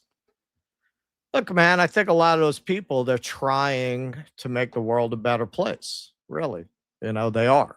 And hey, they have put wins on the board, and that's more than fucking most of the people floating around the country trying to make leftist change can say, right? Like, what do most of them have to show for it? I mean, they suck too, but my point is, they suck slightly less than the average person.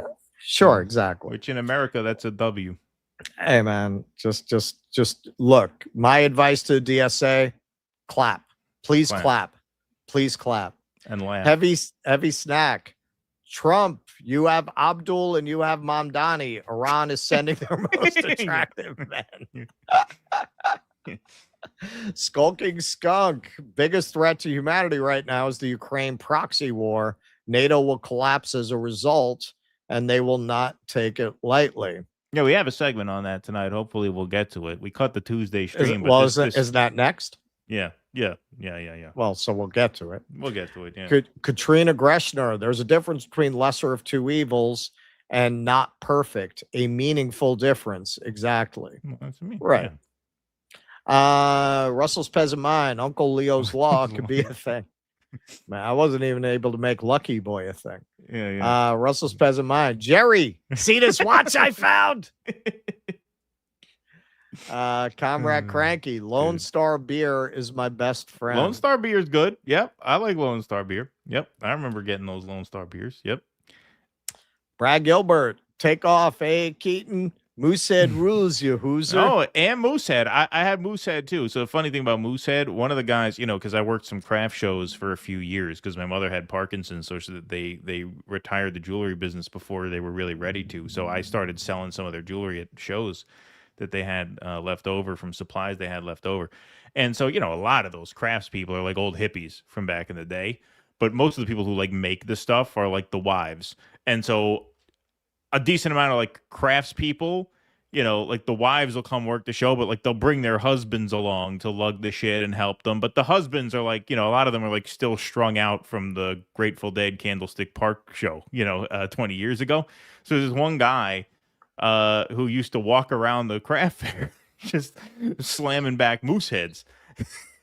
He was just drunk the whole time. He just walk around half in the bag, and he used to give me some moose heads. So yeah, I've had some moose heads. Moose head's not bad. Lone Star's better, but moose head's not bad.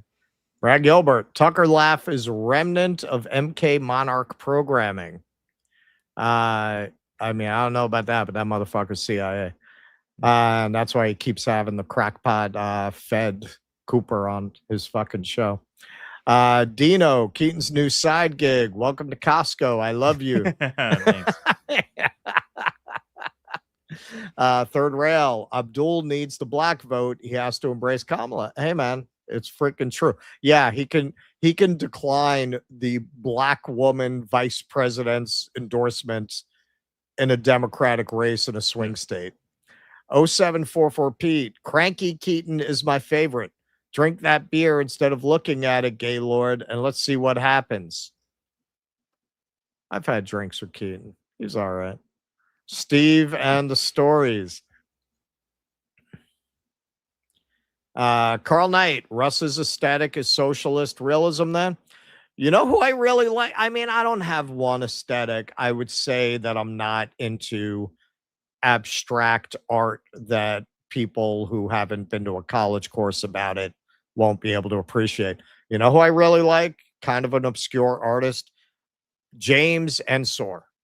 Late 19th century artist, grew up in a curiosity shop and wound up doing all these crazy paintings from the masks that were hanging in the shop.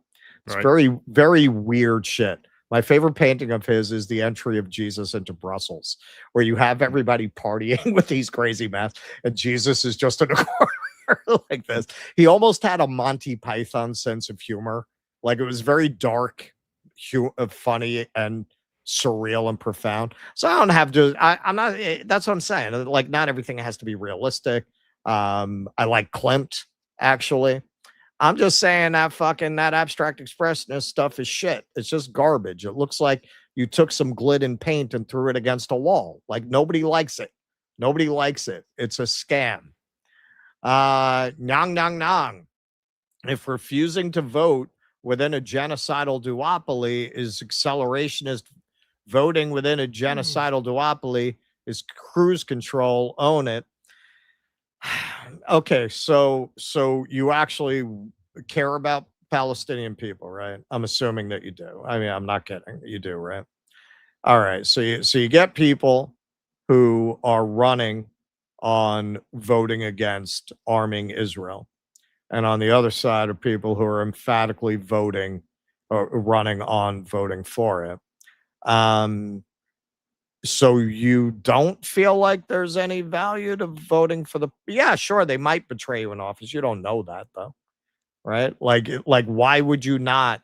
If I, I'm not. We don't tell people go campaign for Democrats. Go, but I live in New York. I voted for Mamdani.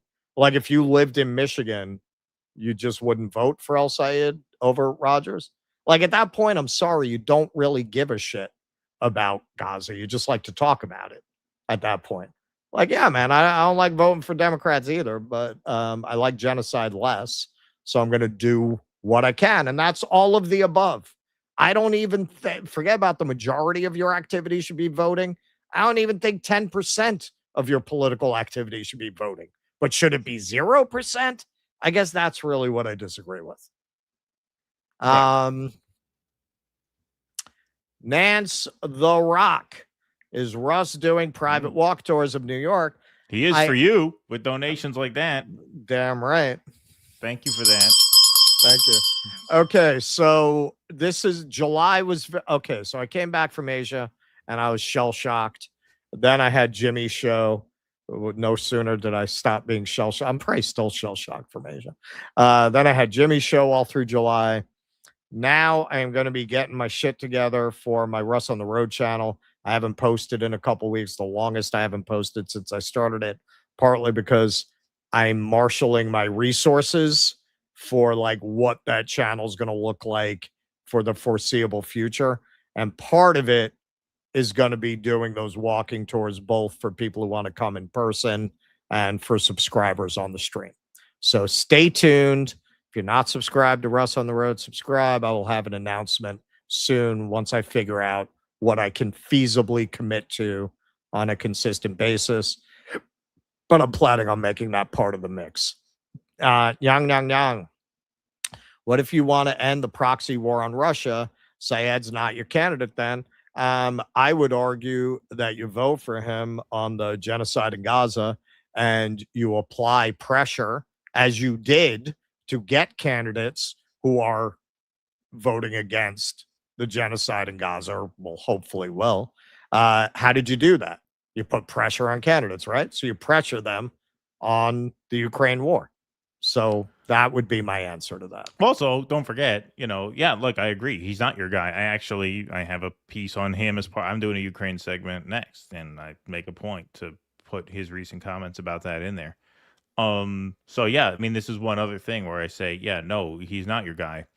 Who also turned out not to be your guy was the guy who promised to end it in 24 hours. You know what I mean? Like, nobody is your guy. There are nobody. Who is? Who's your guy? The guy who literally promised to end it in a day. Not only didn't do it, it's now escalating way beyond what I think anybody thought it would if Trump had won.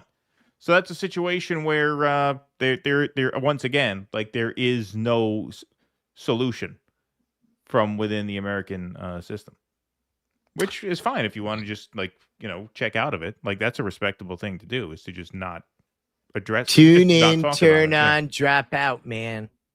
Or to just direct your efforts elsewhere. But what we're talking about is people whose efforts are to constantly, tear down, people as if there is an alternative somewhere. It assumes that there is a formidable alternative somewhere, and there just isn't.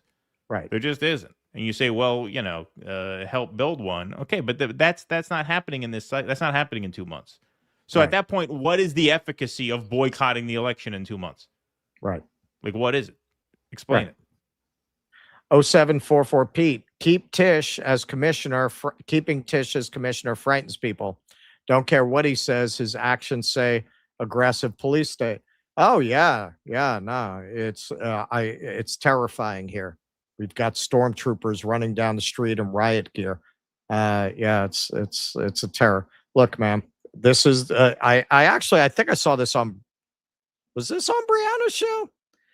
I saw somebody being interviewed who was asked about this, who actually explained it in a way that I think he was probably right. He said, well, if he gets rid of Tish and crime goes up, they're going to hang that on him. So he kept her there basically as a, hey, you can't come at me on crime. And if the crime does go up under her, he can then fire her and say, well, look, it's her fault. That's politics. But you know what? Having grown up in the, or having lived here rather, in the Bloomberg era, where living in Harlem, I regularly saw black men in my neighborhood who I knew personally were honest working guys up to no good, get thrown against the wall and frisked by the cops. Yeah, no, it's not like that. Right. It was. It's not at this point. I'll let you know if that changes. TB Glove, the highest level of disingenuity is Clintonian disingenuity. It is a special spicy version. It's like Hillary Clinton pulls that disingenuity sauce out of her purse. And Andrew Rodamar, super sticker. Thank you, my friend. Russell's peasant mind, but what is the halal car price? You mean the carts? The cart. Cart? Yeah, the cart price. 0744 Pete. Not sure if it's true, but I heard from a trusted source, Grim, that Brianna Joy Gray tunes into your podcast for the felching coverage. See, it serves a purpose. No, you know how I know she watches our show as a guilty pleasure. I don't know if she said it when we interviewed her once or if it was when I met her, but she said, kind of laughing, she said, yeah, it's entertaining. Like, I can tell she watches it, but she's embarrassed to watch it. I still to this day assume no one watches the show. I'm still in denial that anyone watches the show. They're all bots. They're all bots. They're all bots. It's all a Truman Show. Yeah. Oh, all right, man. All right. You send us a lot of donations. He needs the robot's love. I'm gonna send it. It takes a second to warm up. There. Hello, There he is. I'm Robot. I love you. There you go. I've got to get something that puts out 2.4 gigahertz because then I can get him to have conversations. Yeah, there you go. Albu Kid, Keaton's on fire tonight. Thank you. Way funnier humor than usual. All right, and thanks. And rational facts too. Most excellent. Russ, Boone's Farm, Mad Dog, MD 2020, Pabst Blue Ribbon, Peach Snaps, the cheap drinks of our youth. There you go. Ugly old broad. Damn, Keaton, if I ever pick up my AIM protesting again, I want you to bring you with me. What is FIYAH? I don't even know what that stands for. Thanks, ugly old broad. Look at that. An old broad is using acronyms I don't get.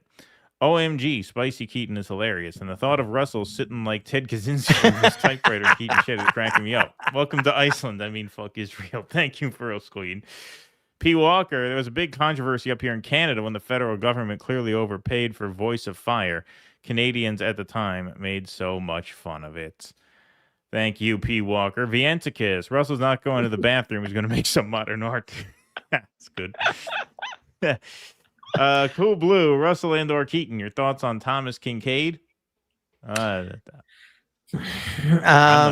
not smart enough to have thoughts on Thomas Kincaid. I mean, it's very nice art for like if you want the nice like bathroom picture while you're relieving yourself. Yeah, I mean, it's fine. Like it's not really my jam, but I don't hate it like I do some things, obviously. Like I like Salvador Dali. That's not realism, right? Yeah. Salvador Dali's cool. Vienticus Prime. Oh, no, got that one. Monkey Rotary. APAC playing a lot with 5 dicks. Thank you, Monkey Rotary. Haley Stevens, love to El Sayed to prove that elections are not rigged. Let non-important elections look legit to make the big one look legit. I guess we'll see in the long run. That still doesn't strike me as a good use of $36 million. Monkey Rotary. Maybe they have the Jew time machine. Thank you, Monkey Rotary. Professor Brownlow. People's Front of Judea is fake and gay. The only real revolution comes through the Judean People's Front. Thank you. Kirk the 11 says, happy belated fellow Leo. I turned 68 on July 31st. I actually think we are ready for a general strike. Surveillance is in the way. I did Bottling Great Wall. It's steep, but my Chinese girlfriend made it. What part of the wall you go to? Me? Yeah. I went to like the main part. Like there are parts where you can camp out there. They're like way out. Like the main part that most of the tourists go to. Right. Like it's the high point of the Great Wall. Russ, you're right. Us younger boomers were hard for Bernie, but we're outnumbered by our older conservative non-hippie siblings. Thank you, ugly old broad. Cool Blue, Dem primary voters age 65 plus were born in 1951 or earlier. Upcoming 2028 Dem primary voters age 65 plus were born in 1963 or earlier. Good number born in 1951 or earlier are no longer alive for 2028. Yep. Yeah, like Yep. you're starting to get towards that being Gen X. It's not quite there yet, Yeah. but That's almost. true. Yep. COVID was very helpful in that. V. Nettlesbaum, my son is a congenital. Says why I don't get what Jimmy's on about. yeah, tenomere Like, disorder. this was great for his political project. yeah, exactly. Symptoms started before his second birthday, and he's almost 9 now. Tonight, I'm sorting through bills from the past 7 years. Fuck yeah, Medicare for all. Yep. I believe it. Wow. Thank you, V. Nettlesbaum. Kirk the 11, the revolution will not go better with Coke and will not be televised. Cool Blue. One reason why third parties have not come along far enough is that frequently R versus D votes nationwide to state combine for 97 to 99% of all votes, 1 to 3% for non-duopoly candidates. Yep. And that's true. Vienticus Prime. Who's eating better because of what you say on X? Hey, my words are tasty, motherfucker. Eat them. Thank you, Vienticus. Appreciate you. That was a good line. Oh, thanks. Hey, Jake, could you do me a favor? Could you just remove that last Rumble rant and everything above it from the queue so that when I have to start again, I know where to pick up because we got so many of them. So if you could just delete everything from there up so that I know where to pick up. All right. Thanks, everybody. All right. Let's move right on along here.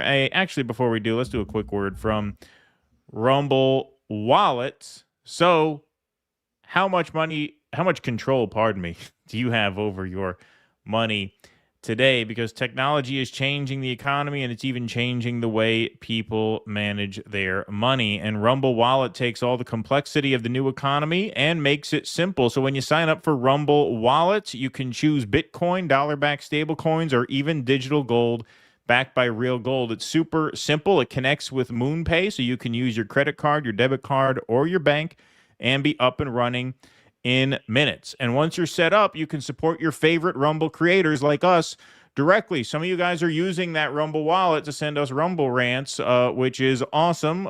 Good for you, because we do keep just about everything that you send us, as opposed to giving a cut to the platform. The platform takes 0 fees. I think we just pay like a menial transaction fee when we go to withdraw, but other than that, it's actually, we keep basically everything. So it's actually a really great way to support your favorite creators and support the creator economy here on the internet's leading free speech video platform. So get started now. Scan that QR code or click the link in the description and download the Rumble wallet. And from there, you can set your wallet up, tap buy, and get in the game. So wallet.rumble.com or scan the QR code and get started right now and get Rumble ranted. Alrighty, let's move right on along here. All right, folks. So the Ukraine war still raging on, despite Donald Trump's promise to end it within 24 hours of taking office, and getting worse. So in a heartwarming gesture, the U.S. Senate passed the Lindsey O. Graham Sanctioning Russia and Iran Act by a vote of 86 to 11. Wow. Not a party line vote. It's a great act of love for Lindsey Graham, right? That's really moving. I think we can come together as Americans and just, have a good cry over that beautiful gesture of sanctioning Russia in honor of the late Lindsey Graham. The bill now heads to the House, which returns after the August recess. The core provision authorizes the president to impose targeted tariffs of up to 100% on imports from the 5 largest buyers of Russian crude oil, or natural gas. The bill also extends Iran sanctions, keeping restrictions on Iran's energy and arms sectors from expiring by renewing the 1996 Iran Sanctions Act through 2031. On Russia, it imposes primary sanctions targeting Putin, his inner circle, banks, state energy projects, and the shadow fleet of tankers, plus tariffs up to 500% on direct Russian imports. And so, again, folks, I know this has been kind of a funny show so far, but get your tissues ready here, because here's Lindsey Graham's surviving sister, who is now holding his Senate seat in his place, defending him as a peacemaker as she supports this Iran sanctions bill. For the Lindsey O. Graham Sanctioning Russia and Iran Act of 2026. My late brother Lindsey was a foreign policy and national security expert. He was also a peacemaker who was determined to bring an end to the conflict in Ukraine. He worked tirelessly to achieve that goal. Lindsey traveled to Ukraine on 10 separate occasions. Again, I feel like this segment is kind of out of place since, it's been kind of a funny show. And so to have this heart-wrenching drama now all of a sudden, I feel like it kind of messes with the flow of things. But just so you know, once again, it was 86-11. So Democrats were largely on board with this as well. Here's Democratic Senator Richard Blumenthal gloating about the sanctions bill. Of Ukraine, you are not alone. And we say to Vladimir Putin, you will not conquer Ukraine.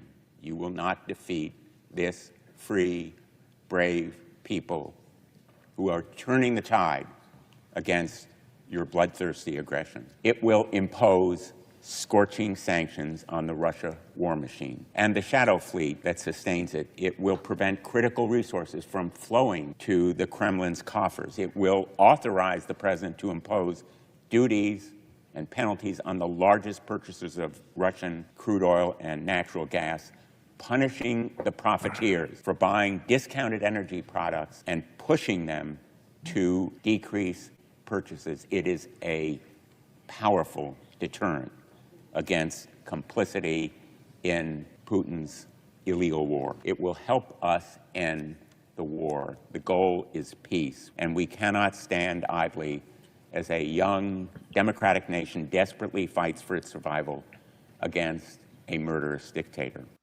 All right.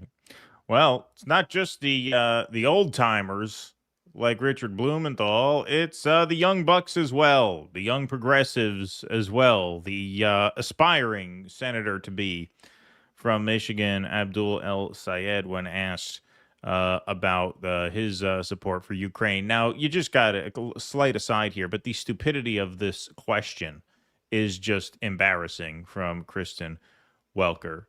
Look at how she phrases this. Would not support sending aid to Israel, which was attacked by Hamas, but you have also said that you would support sending military aid to Ukraine, which was, of course, attacked and invaded by Russia. Where do you draw the line there? Yeah, no, because Gaza and Russia are equally powerful and autonomous entities. Yeah, no, that's a brilliant question. Yeah, no, Gaza and Russia, they have equal pull on the world, equal militaries, all of that. But anyway, Chef Stephen Miller under that desk. Well, in Ukraine, you're talking about attacks from a leader of a neighboring sovereign country who clearly violated international law in attempting to breach the sovereignty of the Ukrainian public. That is conditional on that circumstance. We have been offering unconditional foreign military aid to Israel, independent of the circumstances, for years and years and years. And might I say, it's not just Israel, it's also Egypt, it's also Jordan, it's also Saudi Arabia. That's the difference. It's about the conditions. So when we're talking about taking on Putin and his violation of international law, I do believe we have a responsibility to uphold international law and therefore to support Ukraine in its efforts. Okay, now let's just understand what we're talking about, because, Democrats, whether they are, progressives like El Sayed or, the more right-wing Democrats like Blumenthal always framed this as, you know, this valiant effort by Ukraine to rise up in defense of their country and beat back the Russian invasion. This video went viral over the weekend for good reason, because this shows you what the reality of Ukraine is. Okay, this video out of Ukraine is heartbreaking and shows the real cost of war. A Ukrainian woman throws her body in front of Zelensky's thugs who are taking her boyfriend away to fight in the war. The thugs violently kick and spray the couple with chemicals before taking him away.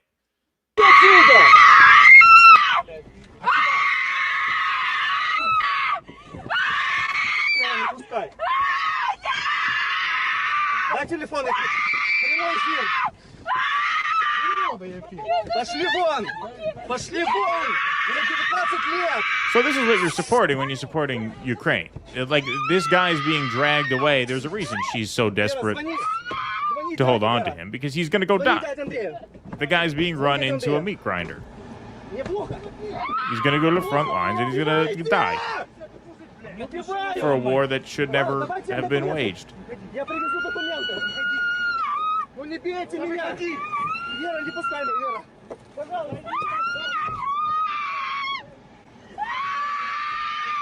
So that's what the Ukraine war is. The Ukraine war is not, you know, tens of thousands of, you know, broad-shouldered men, you know, standing up, ready to fight for their country. It's this. It's hell. It's horrible. And this has been going on now for 4 years. And there has been immense human cost on both sides. It could have been over in a few months. Boris Johnson went and sabotaged peace. Yep. It never had to start. But that's what you're egging on. In addition to that, now we're starting to see airstrikes play a more important role in the combat. Russia and Ukraine have stepped up their aerial war. Civilians are paying the price. The front lines of Russia's invasion of Ukraine are largely stagnant, but in the skies, the war is ratcheting up. Each side's offensive capabilities now appear to be outstripping their air defenses, analysts say. That means more strikes are hitting their targets, more critical and economic infrastructure is being damaged, and more civilians are killed each week. Ukraine has long been able to hit areas of Russia that are thousands of miles away from the front line, but the sophistication of its drone technologies has increased rapidly in the last year. Oh, that's interesting, because I thought we elected a peace president who was going to, you know, put a stop to all this madness. In late June, Ukrainian President Volodymyr Zelensky announced a 40-day campaign to ramp up drone strikes deep into Russian territory, a push that his top advisor has said will continue. So here are the airstrikes, which have, yes, increased in frequency. And if you notice, look how lopsided that is. This is why we told you there was no way Ukraine could win this war. The left chart are Russian airstrikes. The right chart, the purple chart, are Ukrainian airstrikes, increasing in frequency, still very lopsided in one direction, as anybody who is smart enough to look at a map could have told you. Here's footage of the aftermath, shows the destruction at a shopping center in downtown Pavlograd. I'm not even going to attempt that one, where a Russian strike injured 9 Ukrainian civilians. So let's take a look at this.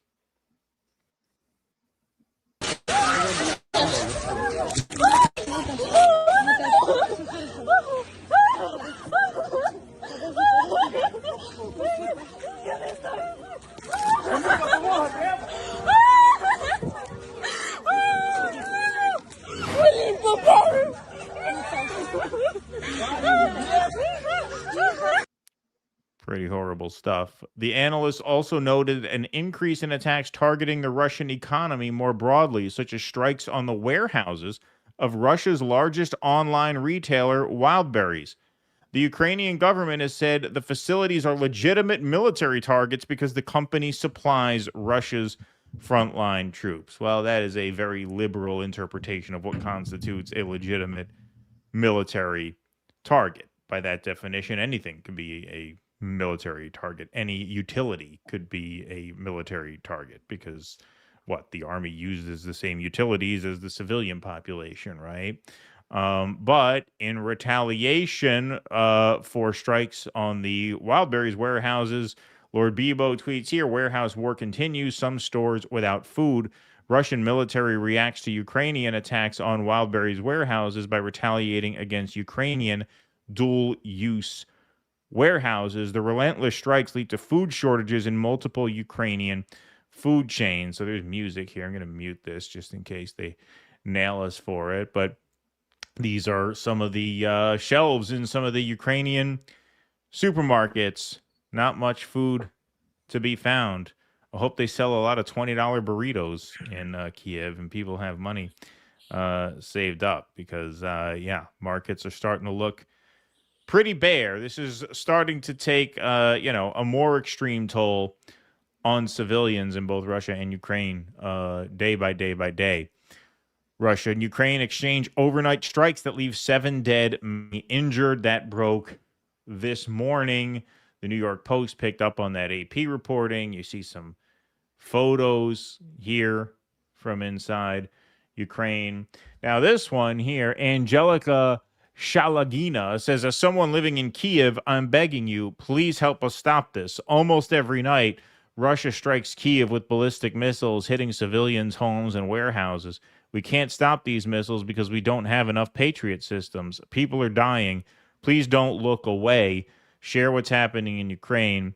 Help us save lives. Now, obviously, I think it's horrible for any civilians to be affected or harmed in war. But people were quick to point out, are you the same person? Asked Makarov. Here she was. Same day that she tweeted that out, by the way. Same exact day. Ukrainian drone struck a Wildberries warehouse in Aleskin, Russia's Tula region overnight.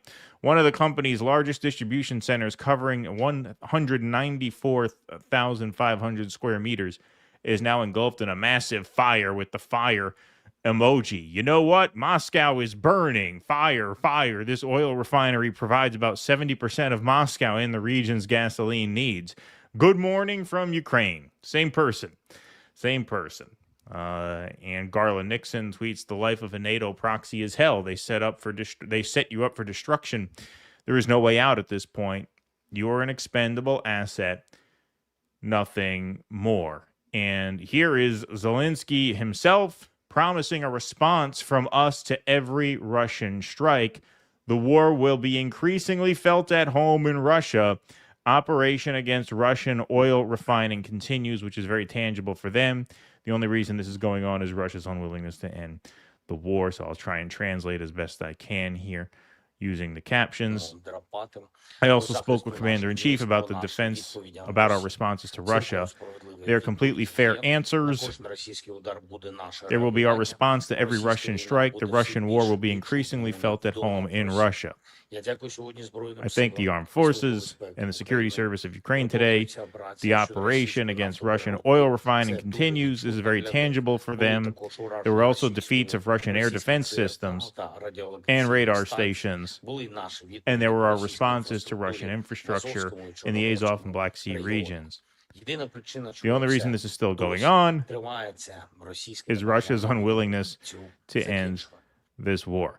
I think Russia was willing to end the war since before the war started. I think that was pretty obvious. They laid out their 3 very simple conditions, which is independence for the separatist regions, recognition of Crimea as theirs, and of course a neutral Ukraine that would not join NATO. The off-ramp has been there the entire time. Ukraine has not taken it because the West tricked this idiot into thinking he was the next Winston Churchill. And the hope was that new American leadership would bring this to an end. Seems like the complete opposite has happened. It seems like the humanitarian cost of this war is just getting worse and worse by the day, and now it is really starting to escalate beyond the front lines. You're starting to see these two countries trade airstrikes against civilian infrastructure and striking of civilian targets. I saw a video just before we went live. It was too late to add it to the show. It was during the countdown. Just came across my feed of this subway station in Ukraine where people are sheltering, so they don't get hit by bombs. And one of the things you notice there is that there were almost, not entirely, but almost all women in that subway station. Almost no men around in Ukraine. anymore. Yep. Like this has really become just an absolute catastrophe already. And now, with recent news of further escalation, this is now going to balloon into something much, much worse than it's been these past 4 years, and it's been an absolute horror. Hundreds of thousands dead on both sides, and so it's a nightmare.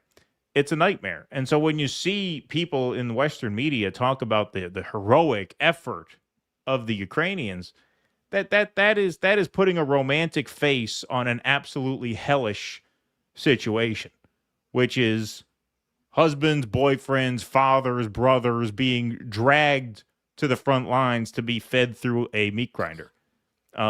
It's a really, really dreadful situation that's becoming just increasingly dangerous with each passing day now.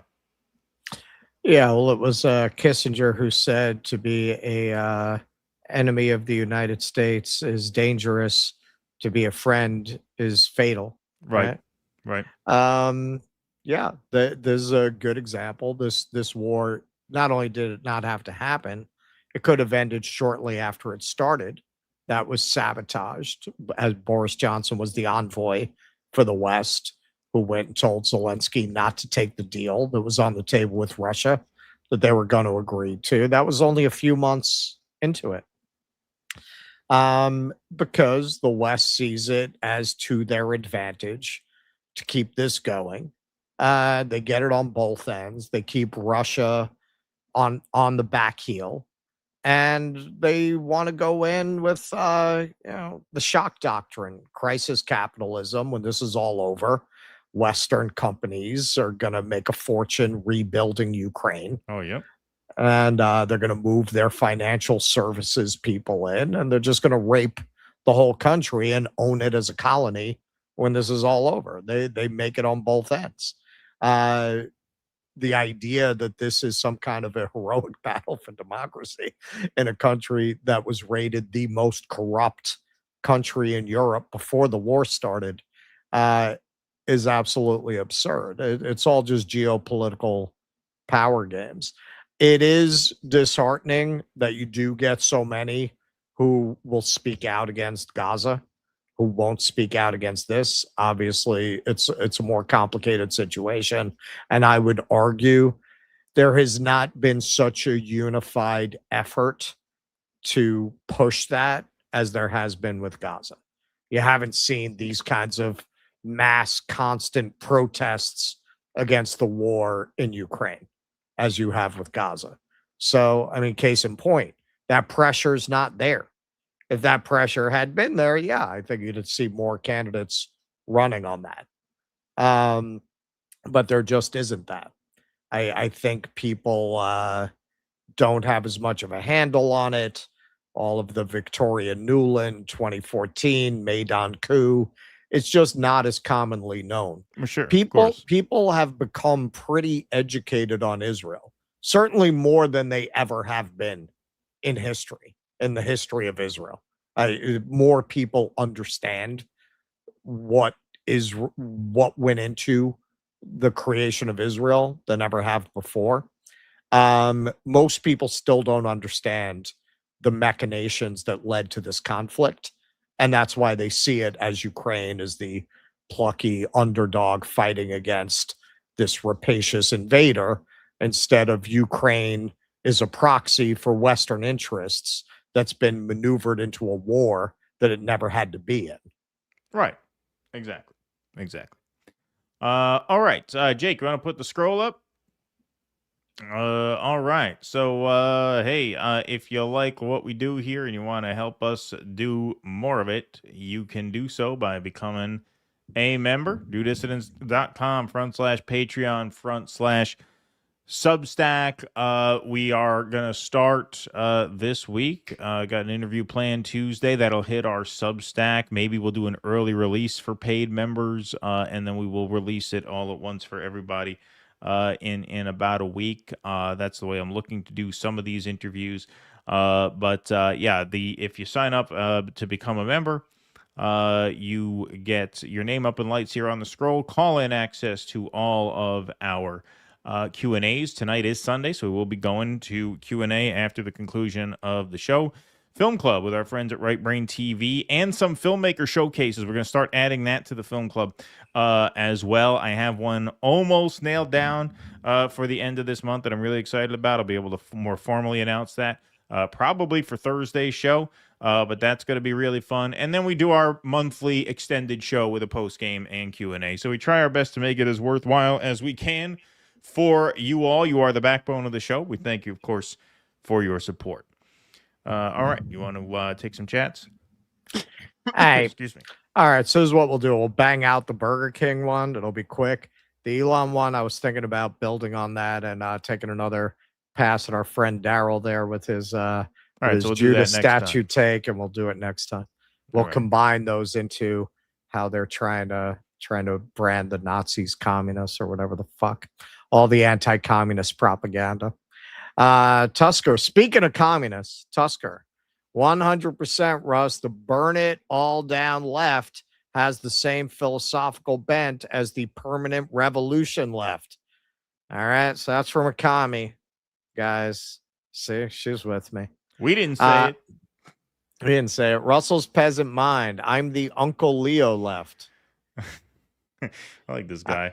Pepper in the Leo quotes. Hey, we're at 1,204 in the like column. And 2043 in the YouTube page.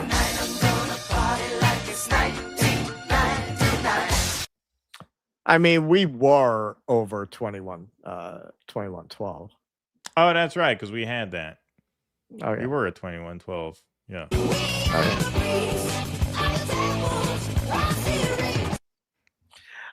Peace track. Driving back home through New York City on my way from selling my shirts and stuff at a show in Providence. I'm waving to you, Russ. Hilarious episode. Thank you. Nice, awesome. Oh, so you're like a peddler, like Keaton's people. Yeah, like my people. Tusker, sorry for suggesting theory, but I think people should read Trotskyism, Counter-Revolution in Disguise by Olgan. It gives a great summary of what permanent revolution is. Yeah. Tusker, you know, man, the communists, I know from my friend Tusker, are not down with that shit.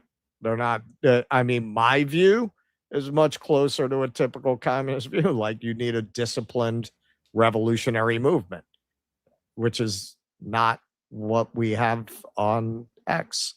Brad League, Trotsky was a trans.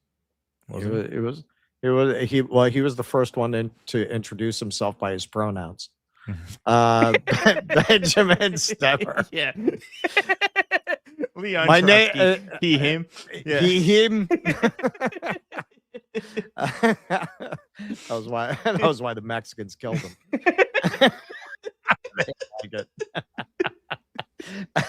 Benjamin Stever. Politics is like surfing. You only have your board. You can't make the wave. You wait for it. When it comes, if you're positioned right, you're right. Exactly. It's all in the preparation. GDNPB. I am much like Mr. Weiss, and I can enjoy a nice glass of Chateau Lafite. I know that wine, but I can drink a bottle of Mad Dog 2020 right about now. There you go. 0744 Pete. My humor may be too lowbrow for you fellas. For us? For us. You gotta lower that brow pretty low. I like Keaton. I just think the way he showed us the beer was queer. Saw you on Shivani. You were great. What do you mean? What's queer about the way I showed you the beer? How was I supposed to show it? I held the can up to the screen. Patty Savage, super sticker. Thank you, Patty. What are you trying to say? Andy Gardner. This guy's got 3 kids. He doesn't have to prove anything to anybody. I think Americans need to lose the peasant mind and acquire a king rat mentality. Those rats were inspirational, Russ. God bless.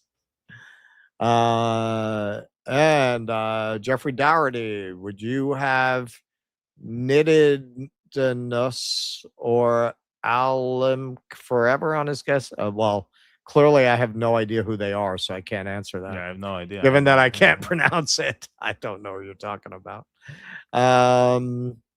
Figs, anyone? if Sayed sticks to his talking points against data centers, that can win a lot of reps in indies this cycle. Most politicians won't touch this. I mean, some of them are starting to see that it's a winning issue.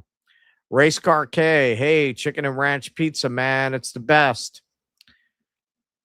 And I'll just bang out the last one there. John Ayers, wouldn't the Uncle Leo rule be to always say hello? Hello. That's right. That's right. Raven Laz, we hereby nominate Keaton Weiss to the Doom and Gloom Black Pill Party. You're going all the way with the slogan, fuck the country and fuck you. Yeah, exactly. We're basically Israel. That'd be my slogan. Trump took over and transformed the Republican Party in his image. Yes, easier because he had oligarch backers, but also had many oligarchs against him too. So it is possible to take over the Dem Party. I mean, Trump took over the Republican Party. What ultimately did that amount to? Like, you still got the NATO war. You got the war in Iran, which the neocons wanted all along. Like, the second Trump term has felt more like Bush than any time since Bush. So what did he actually do? You know, like, yeah, he won the primary in 2016 and became a figurehead that they were not very comfortable with. And probably many of them are still not very comfortable with. But ultimately, like, what did he actually change about Republican politics? Not much. I mean, he made them much more hardline on immigration. That's the one thing he did change, like, substantively. You know, all that George W. Bush compassionate conservative shit, like that has gone, obviously. That's ancient history by now. But aside from that, it's been, you know, tax cuts for the rich and Middle East war. Vientikis, I really wish I had a brick handy every time someone acts like something they had previously derided me for was suddenly normal. I recently discovered a favorite drink, elderberry wine. I don't drink anymore, and even when I did drink, I would only like hard liquor, but I really enjoy this stuff. Oh, interesting. I never had that. I never tried that stuff. Monkey Rotary, your guy is the only one laying next to you, fag. What are you talking about? What was that in response to? I don't even watch you guys' is a show. Ugly old broad says stuff. FIYA, fire aim is American Indian movement. Yeah, but what is it? Oh, fire. Oh, okay. Fire, like fire? Like an old Jewish guy says fire? Is that what that means? I never heard of that. Fire. That's if Bernie Sanders joins the American Indian. Fire. Fire. Yeah.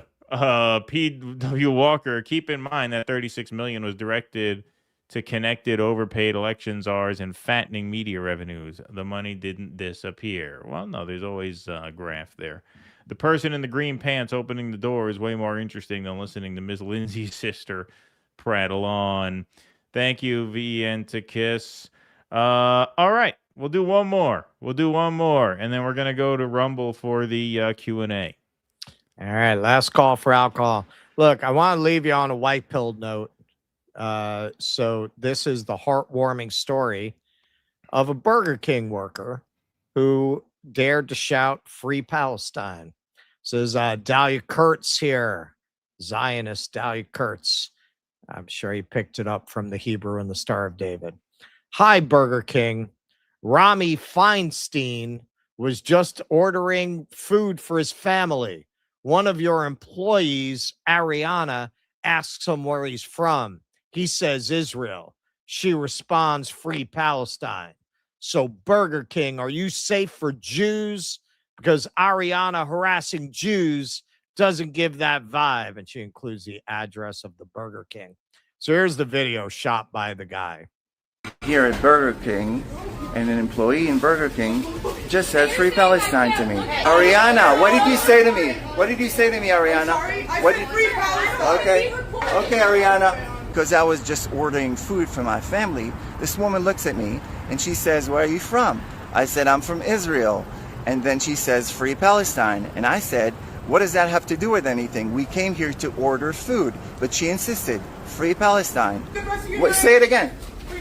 I got you, Ariana, here at Burger King. No problem. So back in the car right now, obviously very upset, but we asked for a refund and we left the place. leaving me with the question, Burger King, are you a safe place for Jews right now? Well, not if you're worried about your cholesterol. Well, you know who's rolling up to a Burger King in a couple. Oh, God damn it. Am I frozen? No, you're good. Am I back? I'm back. Fine. All right. You're fine. I had freezing. All right. So, update. Ariana has been fired from Burger King. This after hateful and harassing remarks to a Jewish Israeli.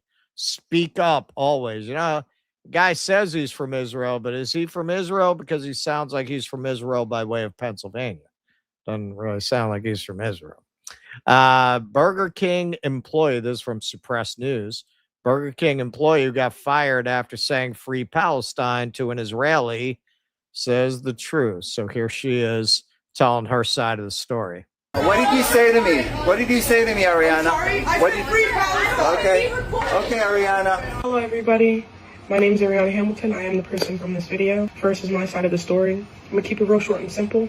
That man did come in very aggressively. I did not ask him where he was from, like originated from. I asked him, where's he from the Lehigh Valley? We get a lot of people from a lot of different places, New York, New Jersey. As he didn't say in the video, he did originally said he was from New Jersey, and we stopped it at that. And so he took out the Star of David from his shirt and said, I'm Israeli, I'm from Israel, and that is what got me to say Free Palestine. Absolutely, I wasn't going to back down on Free Palestine when he put the camera in my face. That's just not somebody I am. I will forever speak on my views, and I will never be scared to say what I think. I just wanted to say my whole point of saying Free Palestine was not to spread hate, because the reason I was fired was because I discriminated against him and I had said hate speech. That is not what I wanted to give out. That was not my intention. My intention was to speak all my views, because absolutely I say Free Palestine, Free Gaza, stop the genocide. Because what's going on right now is more than any of us could imagine. We're not living in it, so we don't know what it is or what's happening or experiencing it. We're not experiencing it, so we think it's nothing, but it's absolutely something. Kids are dying. Kids haven't been to school. Kids are supporting kids. They're not getting food. They're not getting water. Their parents are dying in front of them. There's more amputees in Gaza alone. This is not okay. It's not okay, and I will continue to speak on that fact. Free Gaza. Free Palestine. But it's a lot's going on right now, and I'm trying to keep to myself, because the threats I've been getting from people from Israel have been absolutely insane. But yeah, and my last question for you guys is Burger King safe for Palestinians right now? Now that is one based young lady. Now that you want hope for the future? That gives me hope for the future. Yeah. Absolutely. Now we talk a lot about McDonald's. Nobody ever talks about Burger King, I guess, because people don't eat there anyway. But I didn't even know this.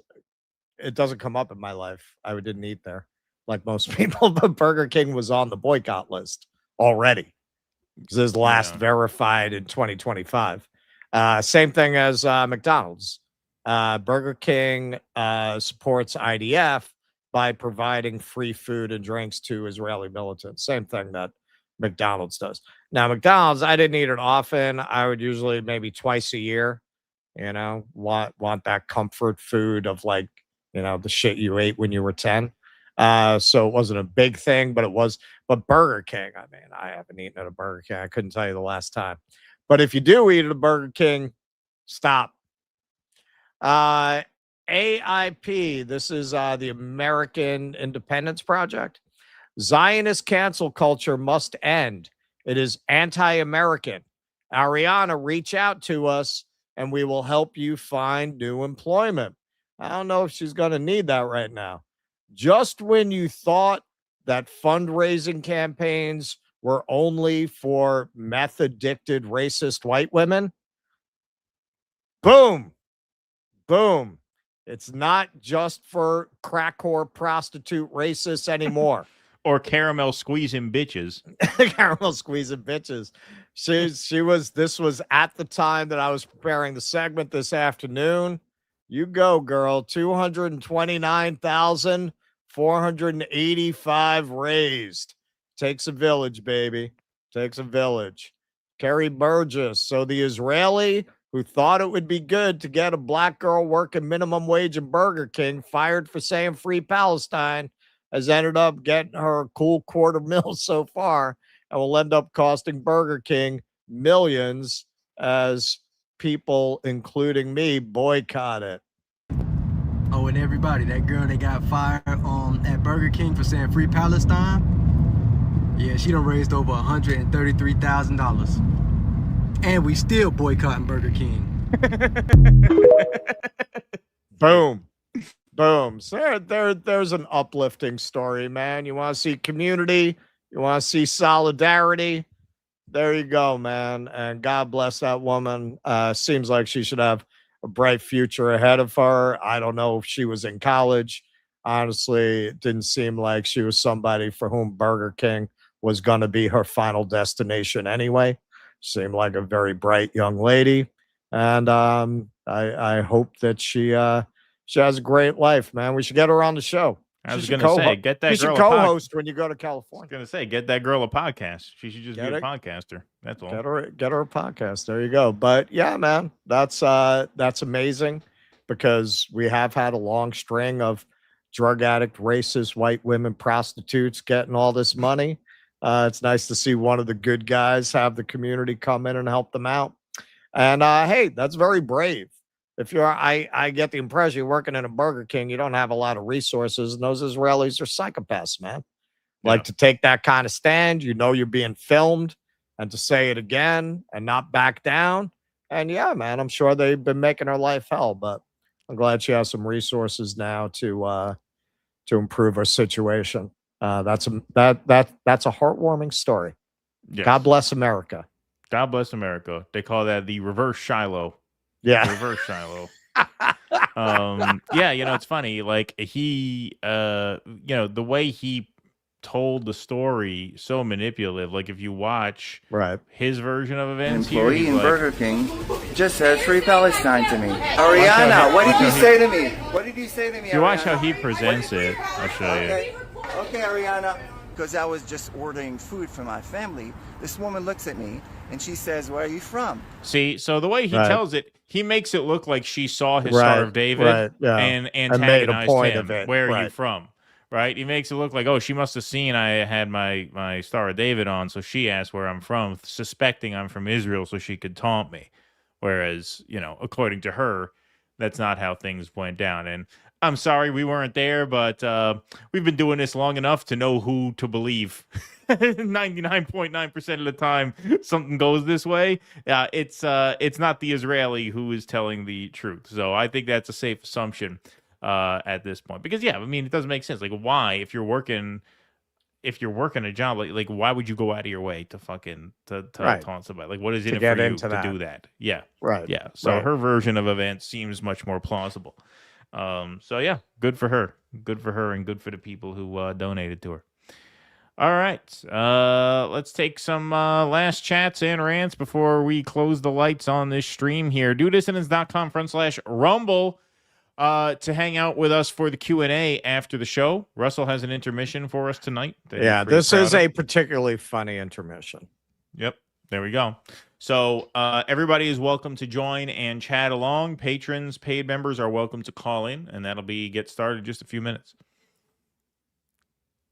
Go ahead. Okay. You want to take some super chats there? Yep. GDN PB, their response is almost like they think Russia may have got to Lindsay. Yuri Tubin, thank you very much. Dmitry, my neighbor, how do we send that young woman money? Bless her. She was on GoFundMe, I think. I think so, yeah. Yuri Tubin, hundreds of thousands on both sides. Russia uses 6 times more bombs, artillery, and rockets. Drones equal parity. So how is the number of deaths about the same? I don't think they are about the same. I think they're both in the hundreds of thousands. I don't think anyone has lost over 1 million yet. I'm not 100% sure of that, but I believe so. Hundreds of thousands could mean 800 on one side, 300,000 on another. Right. All right. That's all mine. That's all you got there? That's all I got. All right. And there are about, I thought I had this in my slideshow. Maybe I didn't. Did I? Did I have this in my slideshow? Oh, yeah. Well, it's not going to be in a clip now, but 114,000 Ukrainian civilians and servicemen are officially listed as missing, so they're not added to the death toll. Yeah. P. Walker, these Ukrainian gangs release these videos to scare people into giving them money. That's how corrupt Ukraine is. Vientikis, don't forget about the tourist beach that Ukraine recently dropped cluster bombs on. I think there was a couple dozen dead or something. Yeah, no, we talked with Caleb about that. I forget. I think that was on Jimmy's show. I interviewed him last. I don't think Zelensky was tricked. Don't forget, there's that video of Nazi militia threatening that they'd kill him and publicly display his body shortly after the war started. Well, I think he was I never duped saw into that. thinking he can win. I think he probably thought he could win. Let's see. Oops, sorry, what's happening here? Come on. There it is. Sorry. Startivicious. Rush, are you sure Keaton's kids aren't method crisis? Monkey Rotary. I would have said fuck Israel. Dude, lucky all he got was a free Palestine. Yeah, there you go. I donated to Ariana. To be fair, I also donated to Rabbi Shmuley's GoFundMe to pay for his trauma therapy after the hate crime in Iceland. Thank you. Billable, the fired Burger King girl amassed $180,000 on GoFundMe. Could it be a scam like the homeless Philly man who supposedly gave an out-of-gas woman $20 and then all involved split the cash? Oh, you mean with the guy? With the Israeli? That would be, see, that would be a twist. that is, you are one cynical fella for thinking that. I don't know. I'm not going to assume that. That's some Newman, Redford, the Sting kind of shit. Exactly. All right, folks. Well, hey, that's our show. Thanks very much for being here. Thanks to Jake for being in the booth. Thanks to the mods for keeping the peace in the chat, and the YouTubers and the Rumblers, of course. We'll be back on Thursday, 1 p.m. Eastern. Got a lot of clips, a lot of stuff dropping between now and then. If you want to hang out with us for the Q&A after party, that's where you do it. DoDissidents.com/Rumble. We will see you there after this 5-minute intermission. And if you're not hanging out for the Q&A, we'll see you Thursday, 1 p.m. Eastern. Until whenever we see you again, thank you all so much for being here this evening. Appreciate you as always. Be safe and be well. Courage! Please clap.